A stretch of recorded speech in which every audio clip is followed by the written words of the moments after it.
ಅಧ್ಯಾತ್ಮ ಬಂಧುಗಳೇ, ನಾವು ಬಹಳ ದಿನಗಳ ಹಿಂದೆ 8 ಅಧ್ಯಾಯ ಮುಗಿಸಿದ್ದು. ಆಮೇಲೆ ಹಂಗೆ ಕೂತುಬಿಟ್ಟಿದೆ ಭಗವದ್ಗೀತೆ. 8 ಅಧ್ಯಾಯ ಆದ್ಮೇಲೆ ಮುಂದೆ ಸಾಗಲೇ ಇಲ್ಲ.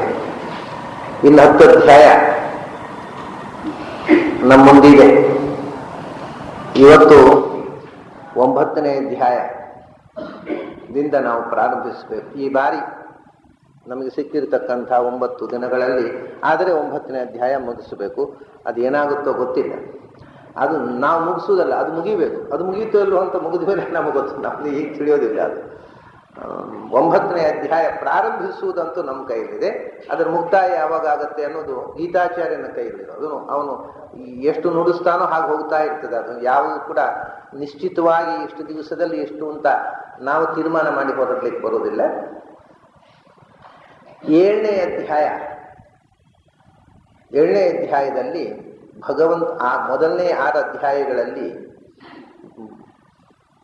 ಭಗವಂತನ ಜೀವಸ್ವರೂಪ, ಪರಮಾತ್ಮನ ಸ್ವರೂಪ, ಜೀವನ ಸ್ವರೂಪ, ಸಾಧನೆ, ಕರ್ಮಯೋಗ, ಜ್ಞಾನಯೋಗ, ಇದರ ಬಗ್ಗೆ ಎಲ್ಲ ಮೊದಲು 6 ಅಧ್ಯಾಯಗಳಲ್ಲಿ ಹೇಳಿದ. ಅದರ ನಂತರದ ಈ 6 ಅಧ್ಯಾಯಗಳುಂಟಲ್ಲ, 7ರಿಂದ 12, ಈ 7-6 ಅಧ್ಯಾಯಗಳಲ್ಲಿ ಭಗವಂತನ ಉಪಾಸನೆಗೆ ಬೇಕಾಗಿರತಕ್ಕಂಥ ಭಗವಂತನ ಮಹಿಮೆಗಳನ್ನು ಹೇಳತಕ್ಕಂಥ ಅಧ್ಯಾಯಗಳು. ಭಗವಂತನ ವಿಚಿತ್ರ ಮಹಿಮೆಯನ್ನ ವರ್ಣಿಸ್ತಕ್ಕಂಥ ಉಪಾಸನೆಯ ತೀರ ಅವಶ್ಯಕವಾದ ಮುಖಗಳನ್ನು ವರ್ಣಿಸ್ತಕ್ಕಂಥ ಅಧ್ಯಾಯ. ಅದು 7ನೇ ಅಧ್ಯಾಯದಲ್ಲೇ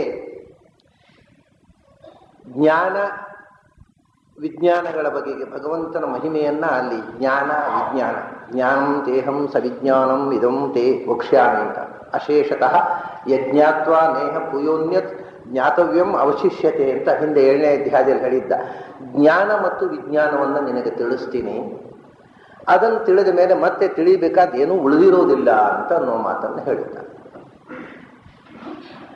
ಮತ್ತೆ ಇಲ್ಲಿ ಪುನಃ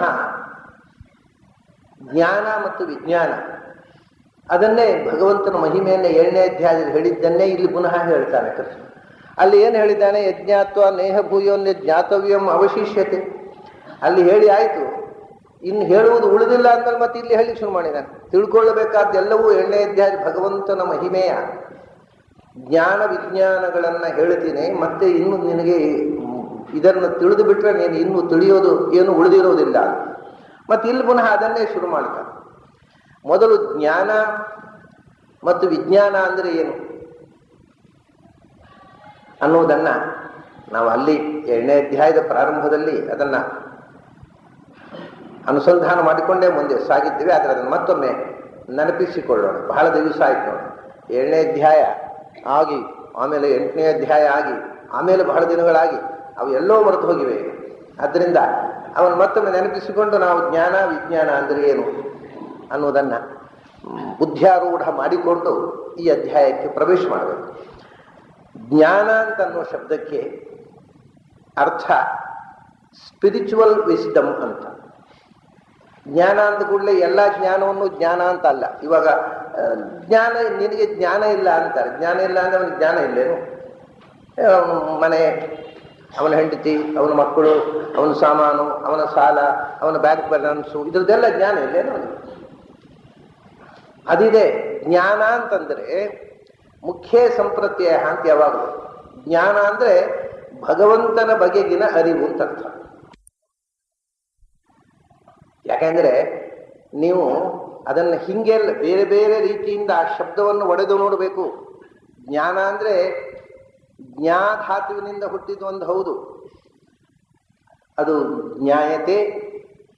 ಅನೇನ ಅಂದ್ರೆ ಜ್ಞಾನ ಕೊಡ್ತಕ್ಕಂಥ ಗ್ರಂಥ ವಿದ್ಯೆ, ಅದು ಜ್ಞಾನ. ಇನ್ನೊಂದಿದೆ, ಅದು ಜ್ಞಾ ಪ್ಲಸ್ ಅನ. ಜ್ಞಾನ ಅಂದ್ರೆ ಜ್ಞಾ ಪ್ಲಸ್ ಅನ. ಜ್ಞಾ ಅಂದ್ರೆ ಎಲ್ಲವನ್ನೂ ತಿಳಿದಿರ್ತಕ್ಕ ಭಗವಂತ. ಜ್ಞಾ ಅಂತ ಅವನ ಹೆಸರು. ಜ್ಞಾ ಅಂದ್ರೆ ಸರ್ವಜ್ಞ, ಅದರ ಕೊನೆ ಅಕ್ಷರ. ಜ್ಞಾ ಅಂದ್ರೆ ಎಲ್ಲವನ್ನೂ ಬಲ್ಲವ, ಹಿ ಹೂ ನೋಸ್ ಎವ್ರಿಥಿಂಗ್. ಅನ ಅಂದರೆ ಅವನ ಬಳಿಗೆ ನಾವು ಮಾನಸಿಕವಾಗಿ ಹೋಗುವುದು. ಅನನ ಅಂದರೆ ಮನನ. ಆದ್ದರಿಂದ ಭಗವಂತನ ಕಡೆಗೆ ನಮ್ಮ ಮನಸ್ಸು ಹರಿದು ಅವನನ್ನು ತಿಳಿದುಕೊಳ್ಳುವುದುಂಟಲ್ವಾ, ಅದಕ್ಕೆ ಜ್ಞಾನ ಅಂತ. ಜ್ಞಂ ಪ್ರತಿ ಅನನಂ ಜ್ಞಾನ. ಅನ ಅಂದರೆ ಅನಗತವು, ಅನಗತವು ಇದೆ, ಅನಗತವು ಇದೆ. ಅದನ್ನ ಇಲ್ಲಿ ಅನಧಾತು. ಅನ ಅಂದರೆ ಭಗವಂತನ ಕಡೆಗೆ ಸಾಗುವುದು. ಸಾಗುವುದು ಅಂದರೆ ಬಸ್ನಲ್ಲಿ ಸಾಗುವುದಲ್ಲ, ಬಸ್ನಲ್ಲಿ ಹೋಗ್ಲಿಕ್ಕೆ ಆಗುವುದಲ್ಲ ಭಗವಂತನ ಹತ್ತಿರ. ಭಗವಂತನ ಹತ್ತಿರ ಸಾಗುವುದು ಮಾನಸಿಕವಾಗಿ, ಮಾನಸಿಕವಾಗಿ ಸಾಗುವುದು ಅಂದರೆ ಜ್ಞಾನ. ಆದ್ರಿಂದ ಜ್ಞಾನ ಅಂತಂದ್ರೆ ಭಗವದ್ ವಿಷಯಕವಾದ ಅರಿವು ಅಂತ ಅರ್ಥ. ಅದಕ್ಕೆ ಹೇಳಿದೆ ಅದನ್ನ ಇವತ್ತಿನ ಎಲ್ಲ ಭಾರತೀಯರಿಗೆ ಅರ್ಥವಾಗಬೇಕಾದ ಭಾಷೆಯಲ್ಲಿ ಹೇಳುವುದಿದ್ದರೆ ಸ್ಪಿರಿಚುವಲ್ ವಿಸ್ಡಮ್ ಅಂತ. ಹಾಗೆ ಹೇಳಿದ್ರೆ ಬೇಗ ಅರ್ಥ ಆಗುತ್ತೆ ಭಾರತೀಯರಿಗೆ. ಭಗವದ್ ವಿಷಯಕ ಜ್ಞಾನ ಹಾಗಂದ್ರೆ ಏನ್ರಿ ಅಂತ ಕೇಳ್ತಾರೆ. ಅದು ಸ್ಪಿರಿಚುವಲ್ ವಿಸ್ಡಮ್ ಅರ್ಥ ಆಯ್ತು ರೀ, ತಿಳಿದು ಬಿಡ್ರಿ ಅಂತ. ನಮಗೆ ನಮ್ಮ ಭಾಷೆ ಪರಕೀಯ ಆಗಿದೆ, ಪರಕೀಯ ಭಾಷೆ ಆತ್ಮೀಯ ಆಗಿದೆ. ಜ್ಞಾನಂ ಅಂದರೆ ಭಗವಂತನ ಬಗೆಗಿನ ಅರಿವು. ಭಗವಂತ ಸರ್ವೋತ್ತಮ, ಭಗವಂತ ಸರ್ವಗತ, ಭಗವಂತ ಸರ್ವಜ್ಞ, ಇದು ಜ್ಞಾನ. ಆಮೇಲೆ ಅದರ ವಿವರಗಳ ಅರಿವು ವಿಜ್ಞಾನ.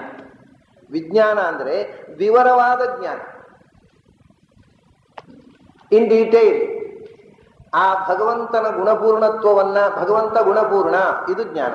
ಭಗವಂತ ಜ್ಞಾನಪೂರ್ಣ, ಭಗವಂತ ಆನಂದಪೂರ್ಣ, ಭಗವಂತ ಶಕ್ತಿಪೂರ್ಣ, ಭಗವಂತ ಸರ್ವ ಗುಣಪೂರ್ಣ, ಭಗವಂತ ಸೌಂದರ್ಯಪೂರ್ಣ, ಭಗವಂತ ದಯಾಪೂರ್ಣ. ಹೀಗೆ ಒಂದೊಂದು ಗುಣಗಳ ಪೂರ್ಣತೆಯನ್ನು ವಿಶೇಷವಾಗಿ ವಿವರವಾಗಿ ಅನುಸಂಧಾನ ಮಾಡುವುದು ವಿಜ್ಞಾನ. ವಿ ಅಂದರೆ ವಿವರವಾದ ಜ್ಞಾನ, ವಿ ಅಂದರೆ ವಿಶಿಷ್ಟವಾದ ಜ್ಞಾನ. ಯಾಕೆಂದ್ರೆ ವಿವರವಾದ ಜ್ಞಾನ ಅಂತ ಇಟ್ಕೊಂಡ್ರೆ ಒಂದು ಪಚಿತಿ ಆಯ್ತು. ಈಗ ನಮಗೆ ಭಗವಂತನ ಬಗೆಗೆ ವಿವರವಾಗಿ ತಿಳ್ಕೊಳ್ಳೋದು ಸಾಧ್ಯವೋ ಯಾರಿಗಾದರೂ? ಅನಂತವಾದ ವಸ್ತುವನ್ನ ವಿವರವಾಗಿ ತಿಳ್ಕೊಳ್ಳೋದು ಹೇಗೆ? ಅದರ ವಿವರವೂ ಅನಂತ ಅಲ್ವಾ? ಅದರಿಂದ ಒಂದೊಂದು ವಿವರವಾಗಿ ತಿಳ್ಕೊಳ್ಳೋದು ಅಂದ್ರೆ ಅನಂತ ಕಾಲದವರೆಗೆ ತಿಳ್ಕೊಂಡ್ರೂ ಮುಗಿಯೋಲ್ಲ. ಆದ್ರಿಂದ ಬರೀ ವಿವರವಾಗಿ ತಿಳ್ಕೊಳ್ಳೋದು ಅಂದ್ರೆ ಅದು ಆಗೋಲ್ಲ. ಅದಷ್ಟೇ ಅಲ್ಲ, ವಿ ಅಂದರೆ ವಿಶಿಷ್ಟವಾದ ಜ್ಞಾನ. ವಿಶಿಷ್ಟ ಅಂದರೆ ಎಕ್ಸ್ಕ್ಲೂಸಿವ್ ವಿಸ್ಡಮ್ ಆಫ್ ಗಾಡ್. ಅಂದರೆ ಪ್ರತಿಯೊಬ್ಬ ಜೀವನಿಗೆ ಅವನವನಿಗೆ ವಿಶಿಷ್ಟವಾದಂತಹ ಒಂದು ಅರಿವಿನ ಮಟ್ಟ ಇದೆ. ಎಲ್ಲರೂ ಒಂದೇ ರೀತಿ ತಿಳ್ಕೊಳ್ಳಿಕ್ಕೆ ಬರೋದಿಲ್ಲ. ಯಾವತ್ತೂ ಯಾವ ಕಾಲದಲ್ಲೂ ಯಾರು ಎಲ್ಲರೂ ಒಂದೇ ರೀತಿ ತಿಳ್ಕೊಂಡದ್ದು ಅಂತ ಒಂದಿಲ್ಲ. ಇವಾಗ ದೇವರ ವಿಷಯ ಬಿಟ್ಟರೆ ಇವಾಗ ನಾನು ಮಾತಾಡ್ತಾ ಇದ್ದೀನಿ, ನನ್ನ ಮಾತು ನೀವಿಷ್ಟು ಜನ ಕೇಳ್ತಾ ಇದ್ದೀರಿ. ನೀವು ಇಷ್ಟು ಜನ ಕೇಳಿದವರಿಗೆ ಅದರಿಂದ ಆಗುವ ಅರ್ಥ ಬೇರೆ ಬೇರೆ. ಒಬ್ಬರಿಗಾದ ಅರ್ಥ ಒಬ್ಬರಿಗಲ್ಲ. ಒಬ್ಬೊಬ್ಬರಿಗೆ ಒಂದೊಂದು ಥರ ಅರ್ಥ ಆಗತ್ತೆ. ಕೆಲವರಿಗೆ ಅರ್ಥ ಆಗತ್ತೆ, ಕೆಲವರಿಗೆ ಅಪಾರ್ಥ ಆಗತ್ತೆ, ಕೆಲವರಿಗೆ ಅನರ್ಥ ಆಗತ್ತೆ, ಕೆಲವರಿಗೆ ವ್ಯರ್ಥ ಆಗತ್ತೆ. ಒಬ್ಬೊಬ್ಬರಿಗೆ ಒಂದೊಂದು ಥರ ಆಗತ್ತೆ. ಅದು ಅವರವರ ಗ್ರಹಣ ಶಕ್ತಿ ಮತ್ತು ಗ್ರಹಣ ಇಚ್ಛೆ.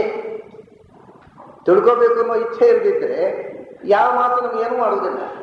ಗ್ರಹಣ ಇಚ್ಛೆ ಮತ್ತು ಗ್ರಹಣ ಶಕ್ತಿ ಇದಕ್ಕೆ ಹೊಂದಿಕೊಂಡು ಒಬ್ಬೊಬ್ಬರು ಮತ್ತೆ ಅದರ ಹಿನ್ನೆಲೆಯಲ್ಲಿ ನಿಮ್ಮ ಅನುಭವದ ಹಿನ್ನೆಲೆಯಲ್ಲಿ ನೀವು ಆ ಮಾತಿಗೆ ಅರ್ಥ ಹಚ್ಚುತ್ತೀರಿ. ನನ್ನ ಅನುಭವದ ಹಿನ್ನೆಲೆಯಲ್ಲೇ ನಾನು ಆಡ್ತೀನಿ. ನನ್ನ ಅನುಭವ ಎಂದೂ ನಿಮ್ಮ ಅನುಭವ ಅಲ್ಲ. ನೀವು ನಿಮ್ಮ ಅನುಭವದ ಹಿನ್ನೆಲೆ ಅದಕ್ಕೆ ಅರ್ಥ ಹಚ್ಚುತ್ತೀರಿ. ಅವಾಗ ಅನುಭವ ಬೇರೆಯಾದಂತೆ ಆ ಅನುಭೂತಿಯಿಂದ ನಾವು ಪಡೀತಕ್ಕಂಥ ಅರಿವು ಬೇರೆ ಬೇರೆ ಆಗ್ತಾ ಹೋಗುತ್ತೆ. ಹಾಗಿರೋದ್ರಿಂದ ಪ್ರತಿಯೊಬ್ಬನ ಉಪಾಸನೆಯೂ ಬೇರೆ ಬೇರೆ. ಭಗವಂತನ ಉಪಾಸನೆ ಮಾಡತಕ್ಕಂಥ ಜೀವ ಒಬ್ಬ ಉಪಾಸನೆ ಮಾಡಿದಂತೆ ಇನ್ನೊಬ್ಬನ ಉಪಾಸನೆ ಮಾಡೋದು ಸಾಧ್ಯ ಇಲ್ಲ. ಆ ಅವರವರ ಎಕ್ಸ್ಕ್ಲೂಸಿವ್ ಸಾಧನೆಯನ್ನ ವಿಜ್ಞಾನ. ಆಯಾ ವ್ಯಕ್ತಿ ಎಷ್ಟು ವಿಶಿಷ್ಟವಾಗಿ ತಿಳ್ಕೊಳ್ಳೋದು ಸಾಧ್ಯ ಅವನಿಗೆ ವಿಶಿಷ್ಟವಾದ ಅಂದರೆ ಎಕ್ಸ್ಕ್ಲೂಸಿವ್ ಆದ. ಪ್ರತಿಯೊಬ್ಬರಿಗೂ ಅವರವರೇ ಉಪಾಸನೆ ಮಾಡತಕ್ಕಂಥ ಮಟ್ಟ ಇದೆ. ಅದಕ್ಕೆ ತಕ್ಕಂತೆ ಭಗವಂತನನ್ನು ಅರಿಯುವುದು ವಿಜ್ಞಾನ. ಅಂದರೆ ಇಂಡಿವಿಜುವಲ್ ಕೆಪಾಸಿಟಿಯ ಮೇಲೆ ಭಗವಂತನನ್ನು ಅರಿಯುವ ವಿಧಾನ. ಪ್ರತಿಯೊಬ್ಬ ಜೀವನ ವಿಶಿಷ್ಟವಾದ ಇಂಡಿವಿಜುವಲ್ ಎಕ್ಸ್ಕ್ಲೂಸಿವ್ ವಿಸ್ಡಮ್. ಅದು ಏನಿರಬೇಕು ಮಾತ್ರ ಭಗವಂತನ ಅರಿವು. ಎಲ್ಲರಲ್ಲೂ ಕಾಮನ್ನಾದ ಒಂದಿದೆ, ವಿಲಕ್ಷಣವಾದ ಜ್ಞಾನ. ವಿ ಅಂದರೆ V is an abbreviation of ವಿಲಕ್ಷಣ, V is an abbreviation of ವಿಶಿಷ್ಟ, V is an abbreviation of ವಿವಿಧ ಆರ್ ವಿವರ. ಎಲ್ಲ ವಿವಿಧ ವೈವಿಧ್ಯವೂ ಕೂಡ ಅದು ಜಗತ್ತಿಗಿಂತ ಭಗವಂತ ವಿಲಕ್ಷಣ, ಸರ್ವ ವಿಲಕ್ಷಣ ಅನ್ನುವುದನ್ನು ತಿಳಿಸುವ ಜ್ಞಾನ. ಹೀಗೆ ವಿಜ್ಞಾನ ಅಂದರೆ ನಾವು ಭಗವಂತ ಸರ್ವೋತ್ತಮ ಅಂತ ತಿಳ್ಕೊಂಡಿದ್ದು ಜ್ಞಾನ. ಆದರೆ ಆ ಸರ್ವೋತ್ತಮತ್ವವನ್ನು ವಿವರವಾಗಿ ಅದರ ಬೇರೆ ಬೇರೆ ಮುಖಗಳಿಂದ ಅದನ್ನು ಅನುಸಂಧಾನ ಮಾಡುವುದು ವಿಜ್ಞಾನ. ಅದು ಅವರವರ ಯೋಗ್ಯತೆಗೆ ತಕ್ಕಂತೆ ಅವರವರು ಅನುಸಂಧಾನ ಮಾಡತಕ್ಕಂತಹ ವಿಧಾನ ವಿಜ್ಞಾನ. ಅದು ಎಲ್ಲದರಿಂದ ಭಗವಂತ ಎಲ್ಲಕ್ಕಿಂತ ವಿಲಕ್ಷಣ ಅನ್ನುವ ಜ್ಞಾನ. ಅದನ್ನ ಕೃಷ್ಣ ಅಲ್ಲಿ ಹೇಳಿದ 7ನೇ ಅಧ್ಯಾಯದಲ್ಲಿ. ಏನು ಅಂದ್ರೆ ಯಜ್ಞಾತ್ವ ನೇಹ ಭೂಯೋನ್ಯ ಜ್ಞಾತವ್ಯಂ ಅವಶಿಷ್ಯತೆ. ಇದನ್ನು ತಿಳಿದ ಮೇಲೆ ಇನ್ಮೇಲೆ ಇನ್ಯಾವುದೂ ತಿಳಿಯುವುದು ಉಳಿದಿರೋದಿಲ್ಲ, ಹಾಗೆ ನಿನಗೆ ಜ್ಞಾನ ವಿಜ್ಞಾನಗಳನ್ನು ಹೇಳ್ತೇನೆ ಅಂತ ಹೇಳಿದ. ಮತ್ತು ಪುನಃ ಈಗ ಹೇಳ್ತಾನೆ ಕೃಷ್ಣ ಅಲ್ಲಿ ಇದಂ ವಕ್ಷ್ಯಾಮಿ ಅಶೇಷತಃ. ಹಿಂದೆ ಹೇಳಿದಾಗ ನೋಡಿ, ಜ್ಞಾನಂ ತೇಹಂ ಸವಿಜ್ಞಾನಂ ಇದಂ ವಕ್ಷ್ಯಾಮಿ ಅಶೇಷತಃ. ಪೂರ್ತಿಯಾಗಿ ನಿನಗೆ ಹೇಳ್ತೇನೆ ನಾನು. ಯಜ್ಞಾತ್ವ ನೇಹ ಭೂಯೋನ್ಯ ಜ್ಞಾತವ್ಯಂ ಅವಶಿಷ್ಯತೆ. ಅದನ್ನು ತಿಳಿದ ಮೇಲೆ ಮತ್ತೆ ಇನ್ನೇನು ತಿಳಿಯಬೇಕಾದ್ದು ಬಾಕಿ ಉಳಿದಿರುವುದಿಲ್ಲ ಅಂತ ಹೇಳಿದ. ಇಲ್ಲಿ ಪುನಃ ಅದನ್ನೇ ಹೇಳ್ತಾನೆ ಕೃಷ್ಣ, ಜ್ಞಾನಂ ತೇಹಂ ಸವಿಜ್ಞಾನಂ ಅಂತ. ಕೃಷ್ಣನಿಗೆ ಗೊತ್ತಾಯಿತು ಹೇಗೆ 7ನೇ ಅಧ್ಯಾಯದಲ್ಲಿ ಹೇಳಿದ್ದು ಮರೆತು ಬಿಟ್ಟಿದ್ದಾರೆ ಇವರು ಅಂತ. ಅವ್ನು ಮತ್ತೆ ಹೇಳ್ಬೇಕಾದ್ದನ್ನು ಇನ್ನು ಹೇಳ್ಬೇಕಾದ್ದು ಉಳಿದಿರಲಿಲ್ಲ ಅಂತ ಹೇಳಿ ಮತ್ತೆ ಶುರು ಮಾಡ್ತಾನೆ. ಅದಕ್ಕೆ 2 ಕಾರಣ. ಒಂದು, ಹೇಳಿದ್ದು ಒಮ್ಮೆ ಹೇಳಿದ್ದನ್ನೇ ಮತ್ತೊಮ್ಮೆ ಯಾಕೆ ಹೇಳ್ತಾನೆ ಕೃಷ್ಣ? ಬೇರೆ ಬೇರೆ ಆಯಾಮಗಳಿಂದ ಹೇಳುವುದಕ್ಕೋಸ್ಕರ. ಅದರಿಂದಲೇ ಇದು ಅದರದ್ದೇ ವಿವರಣೆ ಮತ್ತು ಅದರದ್ದೇ ಸ್ಪಷ್ಟೀಕರಣ. ಹೇಳಬೇಕಾದ್ದು ಯಾವುದು ಬಾಕಿ ಉಳಿದಿಲ್ಲ, ಹೇಳುವುದನ್ನು ಸಂಕ್ಷಿಪ್ತವಾಗಿ ಹೇಳಿ ಆಗಿದೆ. ಸಂಕ್ಷಿಪ್ತವಾಗಿ ಹೇಳಿದ್ದನ್ನು ಕೆಲವು ಹೊಸ ಮುಖಗಳಿಂದ ಅದನ್ನ ಇನ್ನೊಂದು ರೀತಿಯಿಂದ ಕೃಷ್ಣ ಹೇಳ್ತಾನೆ. ಯಾಕೆಂದರೆ ಯಾವಾಗಲೂ ಭಗವಂತನ ತತ್ವ ಚಿಂತನೆ ಒಂದು ಬಾರಿ ಮಾಡಿದರೆ ತಲೆ ಒಳಗೆ ಕೂಡೋಲ್ಲ. ಆವೃತ್ತಿ ಅಸಕೃತ ಉಪದೇಶ ಆತು. ಅಸಕೃತ ಆವೃತ್ತಿ ನಿರಂತರ ಚಿಂತನೆ ಮಾಡ್ತಾ ಇದ್ದರೆ ಎಲ್ಲೋ ಒಂದು ಸ್ವಲ್ಪ ತಲೆ ಒಳಗೆ ಹೋದ ಹಾಗೆ ಅನ್ನಿಸ್ತದೆ. ಇಲ್ಲದೇ ಇದ್ದರೆ ತಲೆ ಒಳಗೆ ಹೋಗುವುದೇ ಇಲ್ಲ. ಅದು ಕೇಳುವಾಗ ತಿಳಿತು ಅನ್ನಿಸ್ತದೆ ಅಷ್ಟೇ. ಅದು ಕಿವಿಯೊಳಗೆ ಹೋಗುದು, ತಲೆ ಒಳಗೆ ಹೋಗುದೇ. ಮತ್ತೆ ಇದು ಕೇಳುವಾಗ ತಿಳಿದು ಬಿಡ್ರಿ, ಮನೆ ಹೋಗಿ ಯೋಚನೆ ಮಾಡಿದರೆ ಏನು ಹೇಳಿದ್ರು ಅವರು, ನಾವೇನು ಕೇಳಿದ್ರು, ಒಂದು ನೆನಪಾಗೋದು. ಅದಕ್ಕೋಸ್ಕರ ಇಟ್ ಶುಡ್ ಬಿ ರಿಪೀಟೆಡ್. ಅದನ್ನು ಆವೃತ್ತಿ ಮಾಡ್ತಾ ಮಾಡ್ತಾ ಇರಬೇಕು. ಅದನ್ನು ಬೇರೆ ಬೇರೆ ಮುಖದಿಂದ ಚಿಂತನೆ ಮಾಡಬೇಕು. ಅದಕ್ಕೋಸ್ಕರ ಅದರದ್ದೇ ವಿವರ, ಅದರದ್ದೇ ಪ್ರಪಂಚನ, ಅದರದ್ದೇ ಸ್ಪಷ್ಟೀಕರಣ ಇಲ್ಲಿ ಮಾಡುವುದು. ಅದನ್ನ ಹೊಸತೇನು ಹೇಳುವುದಿಲ್ಲ ಕೃಷ್ಣ. ಹಿಂದೆ ಹೇಳಿದ್ದನ್ನ ನಮಗೆ ಅರ್ಥವಾಗುವ ರೀತಿಯಲ್ಲಿ ಇನ್ನೊಂದು ರೀತಿಯಿಂದ ಸ್ವಲ್ಪ ಬೇರೆ ಬೇರೆ ಮುಖಗಳಿಂದ ಬೇರೆ ಬೇರೆ ಆಯಾಮಗಳಿಂದ ಅದನ್ನು ವಿವರಿಸ್ತಾನೆ. ಹೊಸತೇವು ಹೇಳುವುದಿಲ್ಲ ಕೃಷ್ಣ. ತದೇವ ಸ್ಪಷ್ಟಯತಿ ಅಂತ ಅದರಿಂದ ಆಚಾರ್ಯರು ಹೇಳ್ತಾರೆ ಭಾಷ್ಯದಲ್ಲಿ. ಪ್ರಪಂಚಯತಿ ಸ್ಪಷ್ಟಯತಿ ಅಂತ. ಯಾಕಂದ್ರೆ ಹೇಳುವುದೆಲ್ಲ ಹೇಳಿಯಾಗಿದೆ. ಅದನ್ನು ಸ್ಪಷ್ಟವಾಗಿ ನಮಗೆ ಅರ್ಥವಾಗುವುದಕ್ಕೋಸ್ಕರ ಮರಳಿ ಮರಳಿ ಬೇರೆ ಬೇರೆ ವಿಧದಿಂದ ಹೇಳ್ತಾರೆ.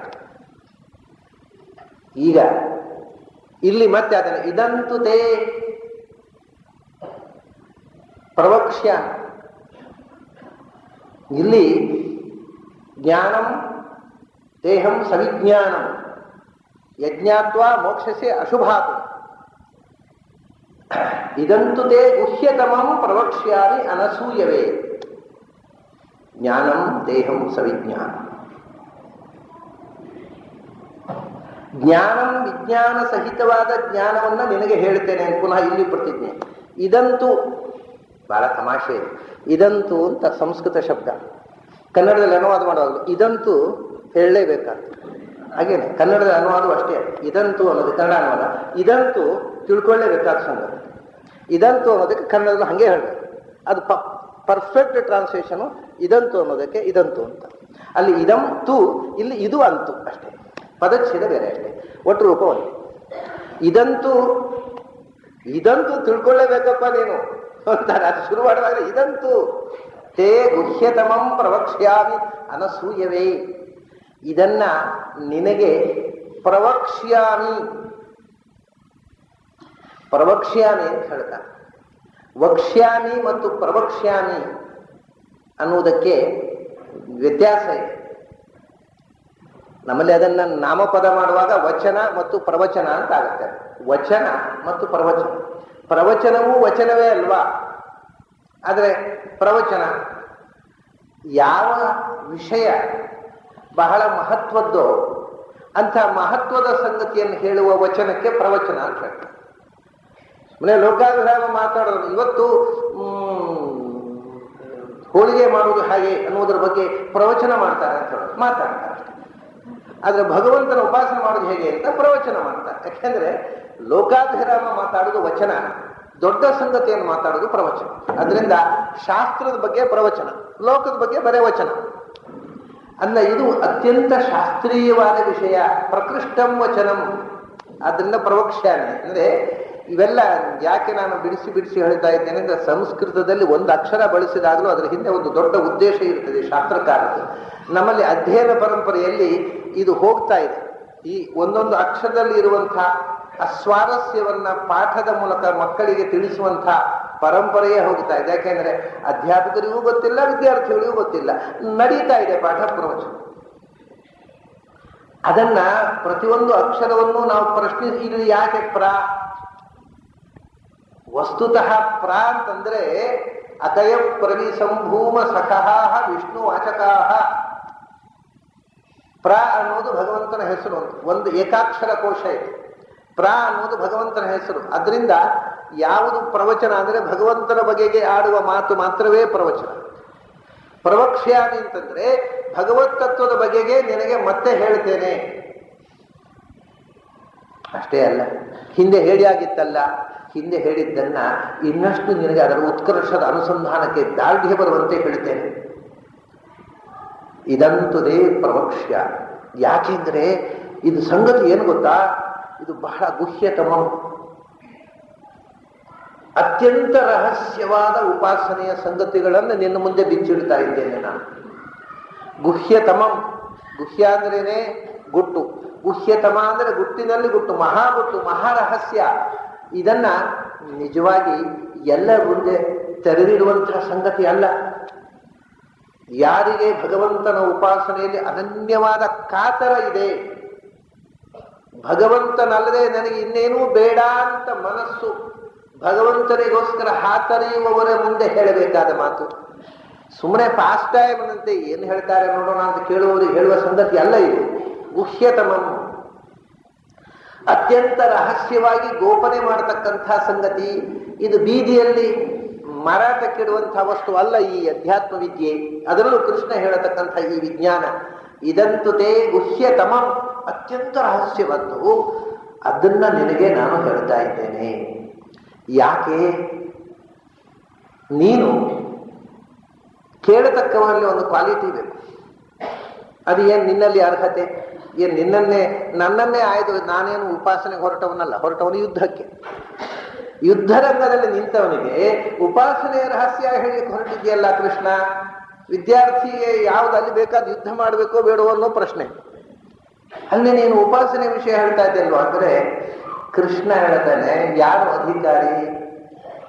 ವೇದಾಂತದ ಪುಸ್ತಕ ವ್ಯಾಸಪೀಠದಲ್ಲಿಟ್ಟು ಕೂತ್ಕೊಂಡವನು ಅನಧಿಕಾರಿ ಇರಬಹುದು, ಯುದ್ಧರಂಗದಲ್ಲಿ ನಿಂತವನು ಅಧಿಕಾರಿ ಇರಬಹುದು. ಯಾಕೆಂದ್ರೆ ಅದು ಅಧಿಕಾರ ಮತ್ತು ಅನಧಿಕಾರ ಅನ್ನೋದು ಅವನ ಕ್ರಿಯೆಗೆ ಸಂಬಂಧಪಟ್ಟದಲ್ಲ, ಅವನ ಮಾನಸಿಕ ಸ್ಥಿತಿಗೆ ಸಂಬಂಧಪಟ್ಟದ್ದು. ಅವನ ಮಾನಸಿಕ ಸ್ಥಿತಿ ಏನು? ಅಧಿಕಾರ ಅನ್ನೋದು ಮಾನಸಿಕ, ಅದು ದೈಹಿಕ ಅಲ್ಲ. ಆದ್ದರಿಂದ ನಾವು ವೇದಾಂತ ಪುಸ್ತಕ ನಮ್ಮೆದುರು ಇಟ್ಟುಕೊಂಡು ನಾವು ವೇದಾಂತಕ್ಕೆ ಅನಧಿಕಾರಿಗಳಾಗಬಹುದು. ನಾನು ಅನೇಕ ಮಂದಿ ವಿದ್ಯಾರ್ಥಿಗಳನ್ನು ನೋಡಿದ್ದೆ, ವೇದಾಂತವನ್ನು ಓದತಕ್ಕ ವಿದ್ಯಾರ್ಥಿಗಳು. ನನ್ನ ಬಾಲ್ಯದಲ್ಲಿ ನಾವು ಸುತ್ತಮುತ್ತ ನಮ್ಮ ಪರಿಸರ ನೋಡಿ ಬೆಳೀತೇವೆ. ವೇದಾಂತವನ್ನು ಓದಿ, ವೇದಾಂತವನ್ನು ಪಾಠ ಕೇಳಿ ವೇದಾಂತವನ್ನು ದ್ವೇಷಿಸುವ ಒಂದು ವರ್ಗ ನಿರ್ಮಾಣ ಆದದ್ದನ್ನು ನೋಡಿದ್ದೇನೆ.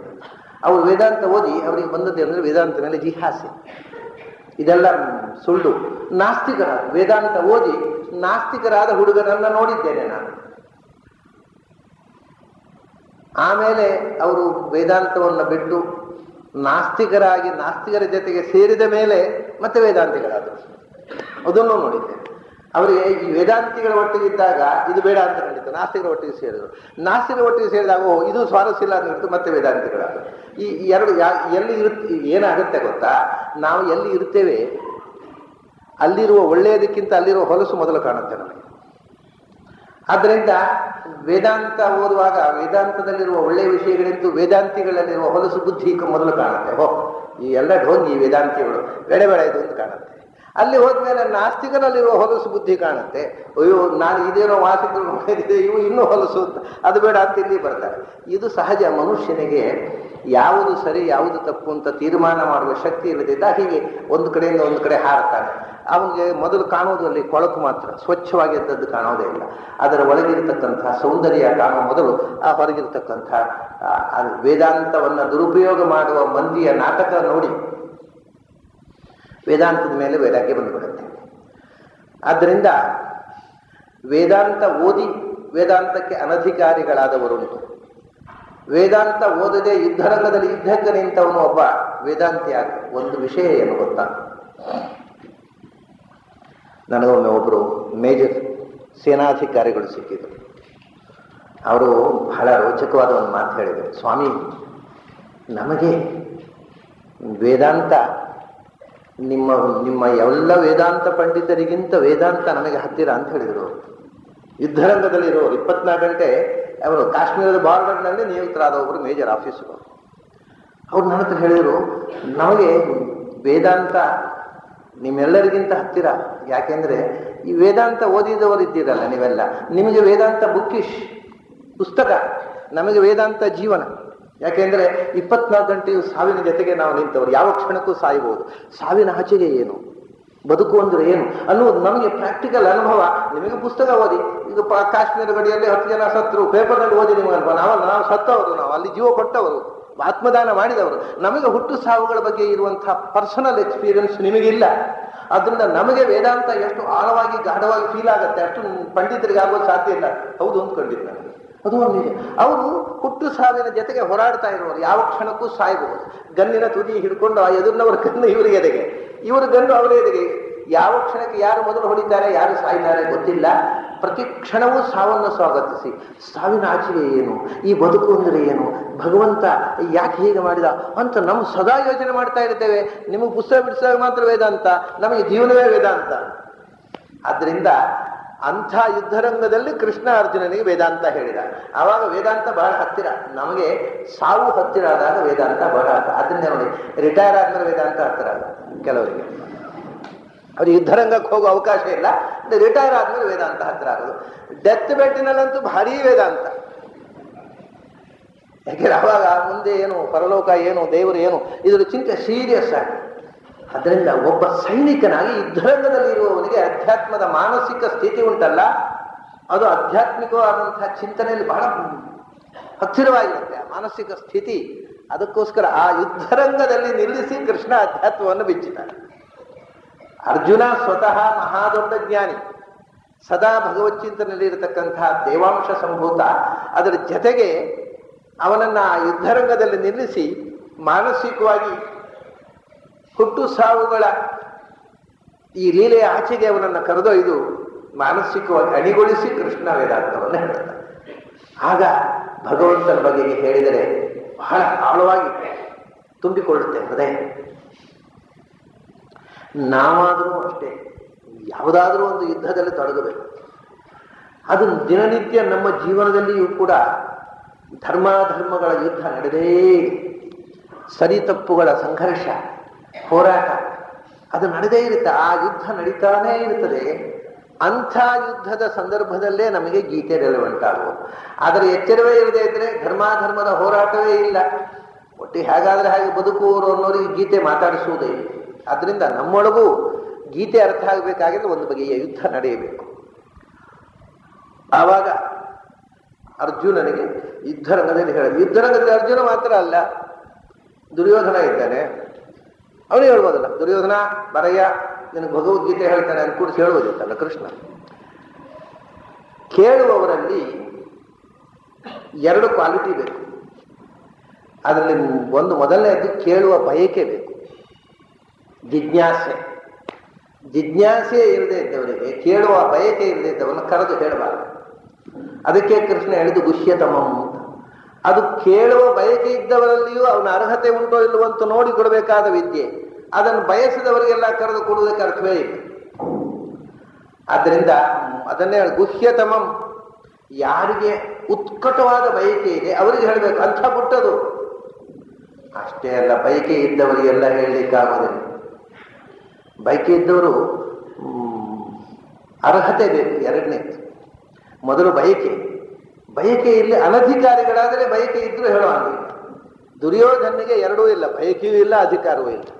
ಬಯಕೆ ಇದ್ದವರು ಬಹಳ ಜನ ಇರಬಹುದು ಪಾಪ, ಅವರಿಗೆ ಅಧಿಕಾರ. ಅರ್ಜುನನಲ್ಲಿ ಅಂಥ ಅಧಿಕಾರ ಸಂಪತ್ತಿ ಇತ್ತು. ಅದೇನು ಅಂದ್ರೆ ಅನಸೂಯವೇ ಅಂತಾನೆ ಕೃಷ್ಣ. ಅಂದರೆ ಮನುಷ್ಯನಿಗೆ ವೇದಾಂತ ಓದಲಿಕ್ಕೆ ಮೊದಲನೆಯ ಕ್ವಾಲಿಟಿ ಏನು ಗೊತ್ತಾ?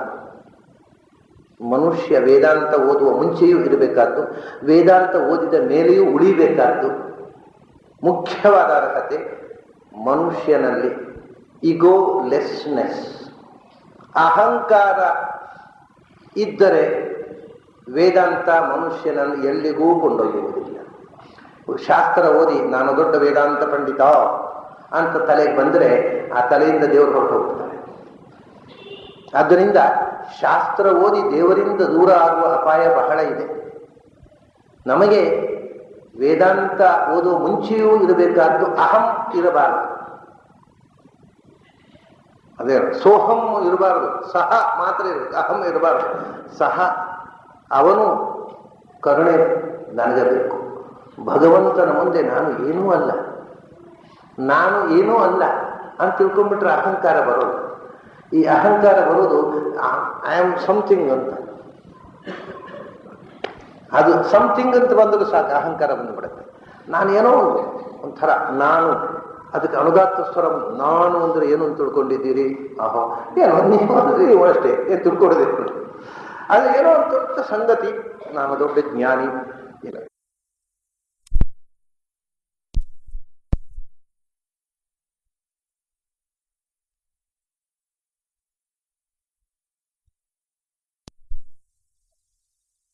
ಏನೋ ನೀವು ಅಂದ್ರೆ ನೀವು ಅಷ್ಟೇ, ಏನು ತಿಳ್ಕೊಡೋದೇ ಅದು ಏನೋ ಒಂದು ದೊಡ್ಡ ಸಂಗತಿ, ನಾನು ದೊಡ್ಡ ಜ್ಞಾನಿ ಅಂತಕ್ಕಂಥ ಅಹಂಕಾರ ಬಂದರೆ ನಾವು ಓದಿ ದೇವರನ್ನ ಕಳ್ಕೊಂಡ ಹಾಗಾಯ್ತು.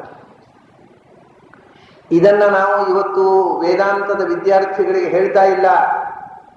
ವೇದಾಂತ ಓದಿ ಅಹಂಕಾರ ಮಾಡಿಬಿಟ್ರಪ್ಪ, ಮೊದಲು ಬಗ್ಲಿ ಕಲೀರಿ ಅಂತ ನಾವು ಮೊದಲು ವೇದಾಂತ ಓದುವ ಮುಂಚೆ ಇರಬೇಕಾದ ಕ್ವಾಲಿಟಿ ಅದು, ವೇದಾಂತ ಓದಿದ ಮೇಲೆ ಇರಬೇಕಾದ ಕ್ವಾಲಿಟಿ ಅದು. ನಾವು ನಮ್ಮನ್ನ ಅಹಂಕಾರದಿಂದ ಮುಕ್ತಗೊಳಿಸುವುದು. ನಾನು ಸುಮ್ಮನೆ ಹೇಳಿದಾಗ ಇಂಗ್ಲಿಷ್ನಲ್ಲಿ ಈ ಪಾಶ್ಚಾತ್ಯರು ಪಾಠಕ್ಕೆ ಬಂದಾಗ ಹೇಳೋದು, ಈಗೋ ಅವರಿಗೆ ಸುಲಭದಲ್ಲಿ ಹೇಳಲಿಕ್ಕಾಗುತ್ತೆ. Ego must go, then only God will come to us. ಈ ತೆಗೆದ್ರೆ ಡಿ ಸೇರುತ್ತೆ ಕೊನೆಗೆ. ಡಿ ಇದ್ರೆ ಮೊದಲು ಇ ಇರಬಾರ್ದು, ಮೊದಲು ಇ ಇದ್ರೆ ಕೊನೆಗೆ ಡಿ ಬರೋಲ್ಲ. ಸೊ ಈಗೋ ಆ್ಯಂಡ್ ಗಾಡ್ ಅದು ಒಂದಕ್ಕೊಂದು ಯಾವತ್ತೂ ಹತ್ತಿರ ಬರುತ್ತೆ. ನಮಗೆ ಇವತ್ತು ನಾವು ಪ್ರತಿಯೊಂದರಲ್ಲೂ ಒಂದಲ್ಲ ಒಂದು ಬಗೆಯ ಅಹಂಕಾರಕ್ಕೆ ಒಳಗಾಗ್ತೇವೆ.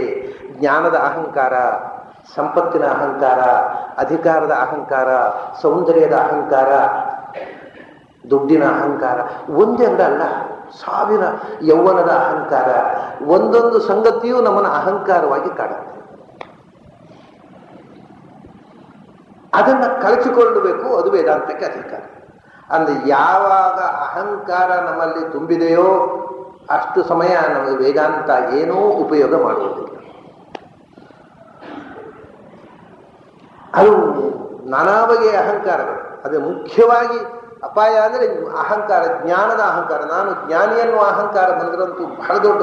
ಉಳಿದ ಅಹಂಕಾರಗಳಾದ್ರೆ ನೋಡಿ, ದುಡ್ಡಿನ ಅಹಂಕಾರ ಅದು ಬಿಸ್ನೆಸ್ನಲ್ಲಿ ಲಾಸ್ ಆದರೆ ತನ್ನಷ್ಟಕ್ಕೆ ಇಳಿದು ಹೋಗುತ್ತೆ, ಏನಿಲ್ಲ, 4 ದಿನದ ಎಲ್ಲ ಇಳಿದು ಹೋಗುತ್ತೆ. ಯೌವನದ ಅಹಂಕಾರ ಅದು ತಲೆ ಕೂದು ಬಿಳಿಯಾಗಿ ಹಲ್ಲು ಉದುರ್ಲಿಕ್ಕೆ ಶುರುವಾಗ ತನ್ನಷ್ಟಕ್ಕೆ ಇಳಿದು ಹೋಗುತ್ತೆ, ಅದಕ್ಕೇನದು ಶಾಶ್ವತ ಅಲ್ಲ. ಅಧಿಕಾರದ ಅಹಂಕಾರ ರಿಟೈರ್ ಆದ್ಮೇಲೆ ಮೂಸುವರಿಲ್ಲ, ಅದು ಹಿಡಿದು ಹೋಗುತ್ತೆ. ಕುರ್ಚಿಯಲ್ಲಿ ಇದ್ದಾಗ ದಬಾಯಿಸಿದ್ ಮತ್ತೆ ಯಾರು ಮುಚ್ಚಿಸ್ತಾರೆ. ಅವನು ಕುರ್ಚಿಯಲ್ಲಿದ್ದಾಗ ಬಹಳ ಉಪದ್ರ ಕೊಡ್ತಿದ್ದ, ಅವನು ಸುದ್ದಿ ಹೋಗ್ಬೇಡಿದ್ದ. ರಿಟೈರ್ ಆದ್ಮೇಲೆ ಅವ್ರ ಹತ್ರ ಯಾರು ಬರೋಲ್ಲ, ಯಾಕಂದ್ರೆ ಕುರ್ಚಿಯಲ್ಲಿದ್ದಾಗ ಅವ್ರು ಮಾಡಿದ ಅಪಕಾರದ ನೆನಪಿನಿಂದ ಎಲ್ಲ ಅವ್ರು ಚೀತು ಅಂತ. ಹಾಗಾಗಿ ಎಲ್ಲ ಅಹಂಕಾರಗಳಿಗೂ ಕೊನೆ ಉಂಟು, ಜ್ಞಾನದ ಅಹಂಕಾರಕ್ಕೆ ಕೊನೆ ಇಲ್ಲರಿ. ಭಾರಿ ಭಯಾನಕವಾದ ಅಹಂಕಾರ ಅದು. ನಾನು ಪಂಡಿತ ಅನ್ನುವ ಅಹಂಕಾರ ತಲೆಗೊಂದು ಕೂತರೆ ದರಿದ್ರ, ಅವನಿಗಿಂತ ದರಿದ್ರ ಇಲ್ಲ, ಮಹಾದರಿದ್ರ ಅವನು. ಅದಕ್ಕೆ ಅದರಿಂದ ಬರುವುದೇನು? ಕೃಷ್ಣ ಅದು ಹೇಳ್ತಾನೆ ನೋಡಿ, ಜ್ಞಾನದ ಅಹಂಕಾರ ಬಂದ ಕೂಡಲೇ ಅದರಿಂದ ಬರುವುದೇನು? ಅಸೂಯೆ. ಅಹಂಕಾರ ಇಲ್ಲದೆ ಅಸೂಯೆ ಇಲ್ಲ. ಅಸೂಯೆ ಅಂದ್ರೆ ಏನು ಗೊತ್ತಾ? ನಿಮ್ಮ ಮೇಲೆ ಹೊಟ್ಟೆಗಿಚ್ಚು. ಹೊಟ್ಟೆಗಿಚ್ಚು ಅಂದ್ರೆ ನನಗಿಂತ ನಿಮಗೆ ಹೆಚ್ಚು ಪ್ರಶಸ್ತಿ ಕೊಡೋದು ಅಂದ್ರೆ ಏನು, ನಿಮಗೆ ಮಾನಪತ್ರ ಕೊಡೋದು ಅಂದ್ರೆ ಏನು, ನಿಮಗೆ ನನಗಿಂತ ಹೆಚ್ಚು ಸಂಭಾವನೆ ಕೊಡೋದು ಅಂದ್ರೆ ನಾನು ದೊಡ್ಡ ವಿದ್ವಾಂಸ, ಇದು ಅಸೂಯೆ. ಇನ್ನೊಬ್ಬರಿಗೆ ಏನು ಸಿಕ್ಕಿದ್ರು ಅಸೂಯೆ, ಯಾಕೆಂದ್ರೆ ನಾನು ದೊಡ್ಡವ ಅನ್ನುವ ಅಹಂಕಾರ. This is the problem. Krishna ಹೇಳ್ತಾನೆ, ಇದು ಎಲ್ಲ ವಿದ್ವಾಂಸರು ಅಂತ ಅನಿಸಿಕೊಳ್ಳುವವರಲ್ಲಿ ಇರುವಂತಹ ಒಂದು ಕಾಮನ್ ವೀಕ್ನೆಸ್. ನಾನು ವಿದ್ವಾಂಸ, ಅವನೆಂತ ವಿದ್ವಾಂಸ, ಅವನಿಗೆ ಯಾಕೆ ಕೊಟ್ಟದ್ದು, ನನಗೆ ಕೊಟ್ಟಷ್ಟು ಈ ಸಂಭಾವನೆ ಅವನಿಗೆ ಏನು ಕೊಟ್ಟದ್ದು, ಇದು ಅಸೂಯೆ. ಇನ್ನೊಬ್ಬರಿಗೆ ಸಿಕ್ಕಿದಾಗ ಸಂತೋಷ ಪಡಯ್ಯ, ನಿನಗೆ ಸಿಗಲಿಲ್ಲ ಅಂತ ಸಂತೋಷ ಪಡು. ಯಾಕೆಂದ್ರೆ ನನಗೆ ಸಿಕ್ಕಿದ್ರೆ, ನನಗೆ ಅವರೊಟ್ಟಿಗೆ ನನಗೂ ಕೊಟ್ಟಿದ್ರೆ, ಅವ್ರಿಗಿಂತ 10 ರೂಪಾಯಿ ನನಗೆ ಜಾಸ್ತಿ ಕೊಟ್ಟಿದ್ರೆ ನನಗೆ ಅಹಂಕಾರ ಬರ್ತಿತ್ತು, ಪುಣ್ಯಕ್ಕೆ ನನ್ನನ್ನು ಕರೀಲಿಲ್ಲ, ಅವರಿಗೆ ಕೊಟ್ಟರು, ಸಂತೋಷ ಪಡು. ಅಂದ್ರೆ ಪ್ರತಿಯೊಂದು ಕ್ರಿಯೆ ನಮ್ಮ ಅಹಂಕಾರವನ್ನು ಬೆಳೆಸುವಂತಹ ಒಂದು ಕ್ರಿಯೆಯಾಗಿ ಹೋಗ್ತಾ ಇದೆ ನಮ್ಮ ಅಧ್ಯಯನ. ನಮಗೆ ಅದು ಶಿಕ್ಷಣ ಕ್ಲಾಸ್ನಲ್ಲಿ ತರಬೇತಿ ಆಗುವಾಗಲೇ ಈ ಅಹಂಕಾರದ ಶಿಕ್ಷಣವೇ ಬರ್ತಾ ಇರ್ತದೆ. ಪ್ರೋಟೋಕಾಲ್, ಬರೇ ಪ್ರೋಟೋಕಾಲ್. ಅದು ಅದ್ರ ಜೊತೆಗೆ ಇದೇ ಆಯ್ತು, ವಿದ್ಯೆಯ ಅಹಂಕಾರ, ಜಾತಿಯ ಅಹಂಕಾರ, ಅಧಿಕಾರದ ಅಹಂಕಾರ, ಅದ್ರ ಜೊತೆಗೆ ಇದು ಸಾಲದು ಅಂತ ಗುರುಮಠದ ಅಹಂಕಾರ. ನಮ್ಮ ಆ ಮಠ, ನಮ್ದು ಈ ಮಠ, ಯಾವ ಮಠ ಆದ್ರೆ ಏನ್ರಿ, ನಾವು ಏನು ಅನ್ನೋದು ಮುಖ್ಯ, ನಮ್ಮ ಯೋಗ್ಯತೆ ಏನು. ಇವು ಬೇಡವಾದ ಅಹಂಕಾರಗಳನ್ನ ಧಾರ್ಮಿಕ ಸಂಸ್ಥೆಗಳು ಸೃಷ್ಟಿ ಮಾಡಿ ಜನಾಂಗವನ್ನು ಹಾಳು ಮಾಡ್ತಾ ಇವೆ. ಇದ್ದ ಅಹಂಕಾರ ಸಾಲದು ಅಂತ ಹೊಸ ಹೊಸ ಅಹಂಕಾರಗಳನ್ನು ಆ್ಯಡ್ ಮಾಡ್ತಾ ಇವೆ. ಎಲ್ಲ ಅಹಂಕಾರದಿಂದ ಕಳಚಿಕೊಂಡು ಬಾ, ಅಸೂಯೆಯಿಂದ ಕಳಚಿಕೊಂಡು ಬಾ, ಆವಾಗ ನಿನಗೆ ಅಧ್ಯಾತ್ಮ ಹೇಳ್ತೇನೆ ಎಂದ ಕೃಷ್ಣ. ಅನಸೂಯವೇ, ಅಸೂಯೆಯಿಂದ ಕಳಚಿಕೊಂಡವನಿಗೆ ಅಧ್ಯಾತ್ಮ. ಅಸೂಯೆ ಅನ್ನೋದು ಅಹಂಕಾರದ ಮರಿಯದು. It's a production of ego. Jealousy is a production of ego. ಆ ಜಲಸಿ ಇಲ್ಲದೆ ಇದ್ದರೆ, ಆ ಈಗೋ ಇಲ್ಲದೆ ಇದ್ದರೆ ಜಲಸಿ ಇರೋದು. ನಮಗೆ ಅದನ್ನ ಮಾತ್ರ, ಅದರಿಂದ ತೊಂದರೆ ಯಾರಿಗೂ ಇಲ್ಲ. ನಮಗೆ ಹೊಟ್ಟೆಗೆ ಇಚ್ಚಿದ್ರೆ ಅದಕ್ಕೆ ಕನ್ನಡದಲ್ಲಿ ಒಳ್ಳೆಯ ಶಬ್ದ, ಸಂಸ್ಕೃತದಲ್ಲಿ ಸಂಸ್ಕೃತಕ್ಕಿಂತ ಒಳ್ಳೆಯ ಶಬ್ದ ಹೊಟ್ಟೆ ಕಿಚ್ಚು. ಅದು ನಮ್ಮನ್ನೇ ಸುಡೋದು ಒಳಗೆ. ನಿಮ್ಮ ಮೇಲೆ ನನಗೆ ಹೊಟ್ಟೆ ಕಿಚ್ಚು ಆದ್ರೆ ನನ್ನನ್ನೇ ನಾನು ಸುಟ್ಟುಕೊಳ್ಳೋದು, ನಿಮಗೇನು ಅಪಾಯ ಇಲ್ಲ. ಅದರಿಂದ ಹೊಟ್ಟೆ ಕಿಚ್ಚಿ ಯಾರ ಮೇಲೆ ಹೊಟ್ಟೆ ಕಿಚ್ಚು ಪಟ್ಟವರೋ ಅವರೇ ಸುಟ್ಟುಕೊಳ್ಳೋದು, ಅವ್ರ ಹೊಟ್ಟೆಯಲ್ಲಿ ಸಂಕಟ, ನೀವು ಸೇಫು. ಯಾರ ಮೇಲೆ ನಿಮಗೇನು ಬಾಧಕ ಇಲ್ಲ, ನಾನು ಹೊಟ್ಟೆ ಕಿಚ್ಚು ಪಟ್ಟು ನನಗೆ ಬಾಧಕ.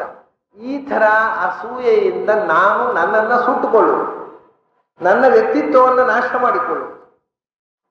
ಅಂಥವರಿಗೆ ವೇದಾಂತ ಉಪಯೋಗ ಇಲ್ಲ ಅಂತ ಕೃಷ್ಣ. ಅನಸೂಯವೇ, ನಿನಗೆ ಅಸೂಯೆ ಇಲ್ಲ ಅಂತಾದ ಕ್ಷಣ ವೇದಾಂತ.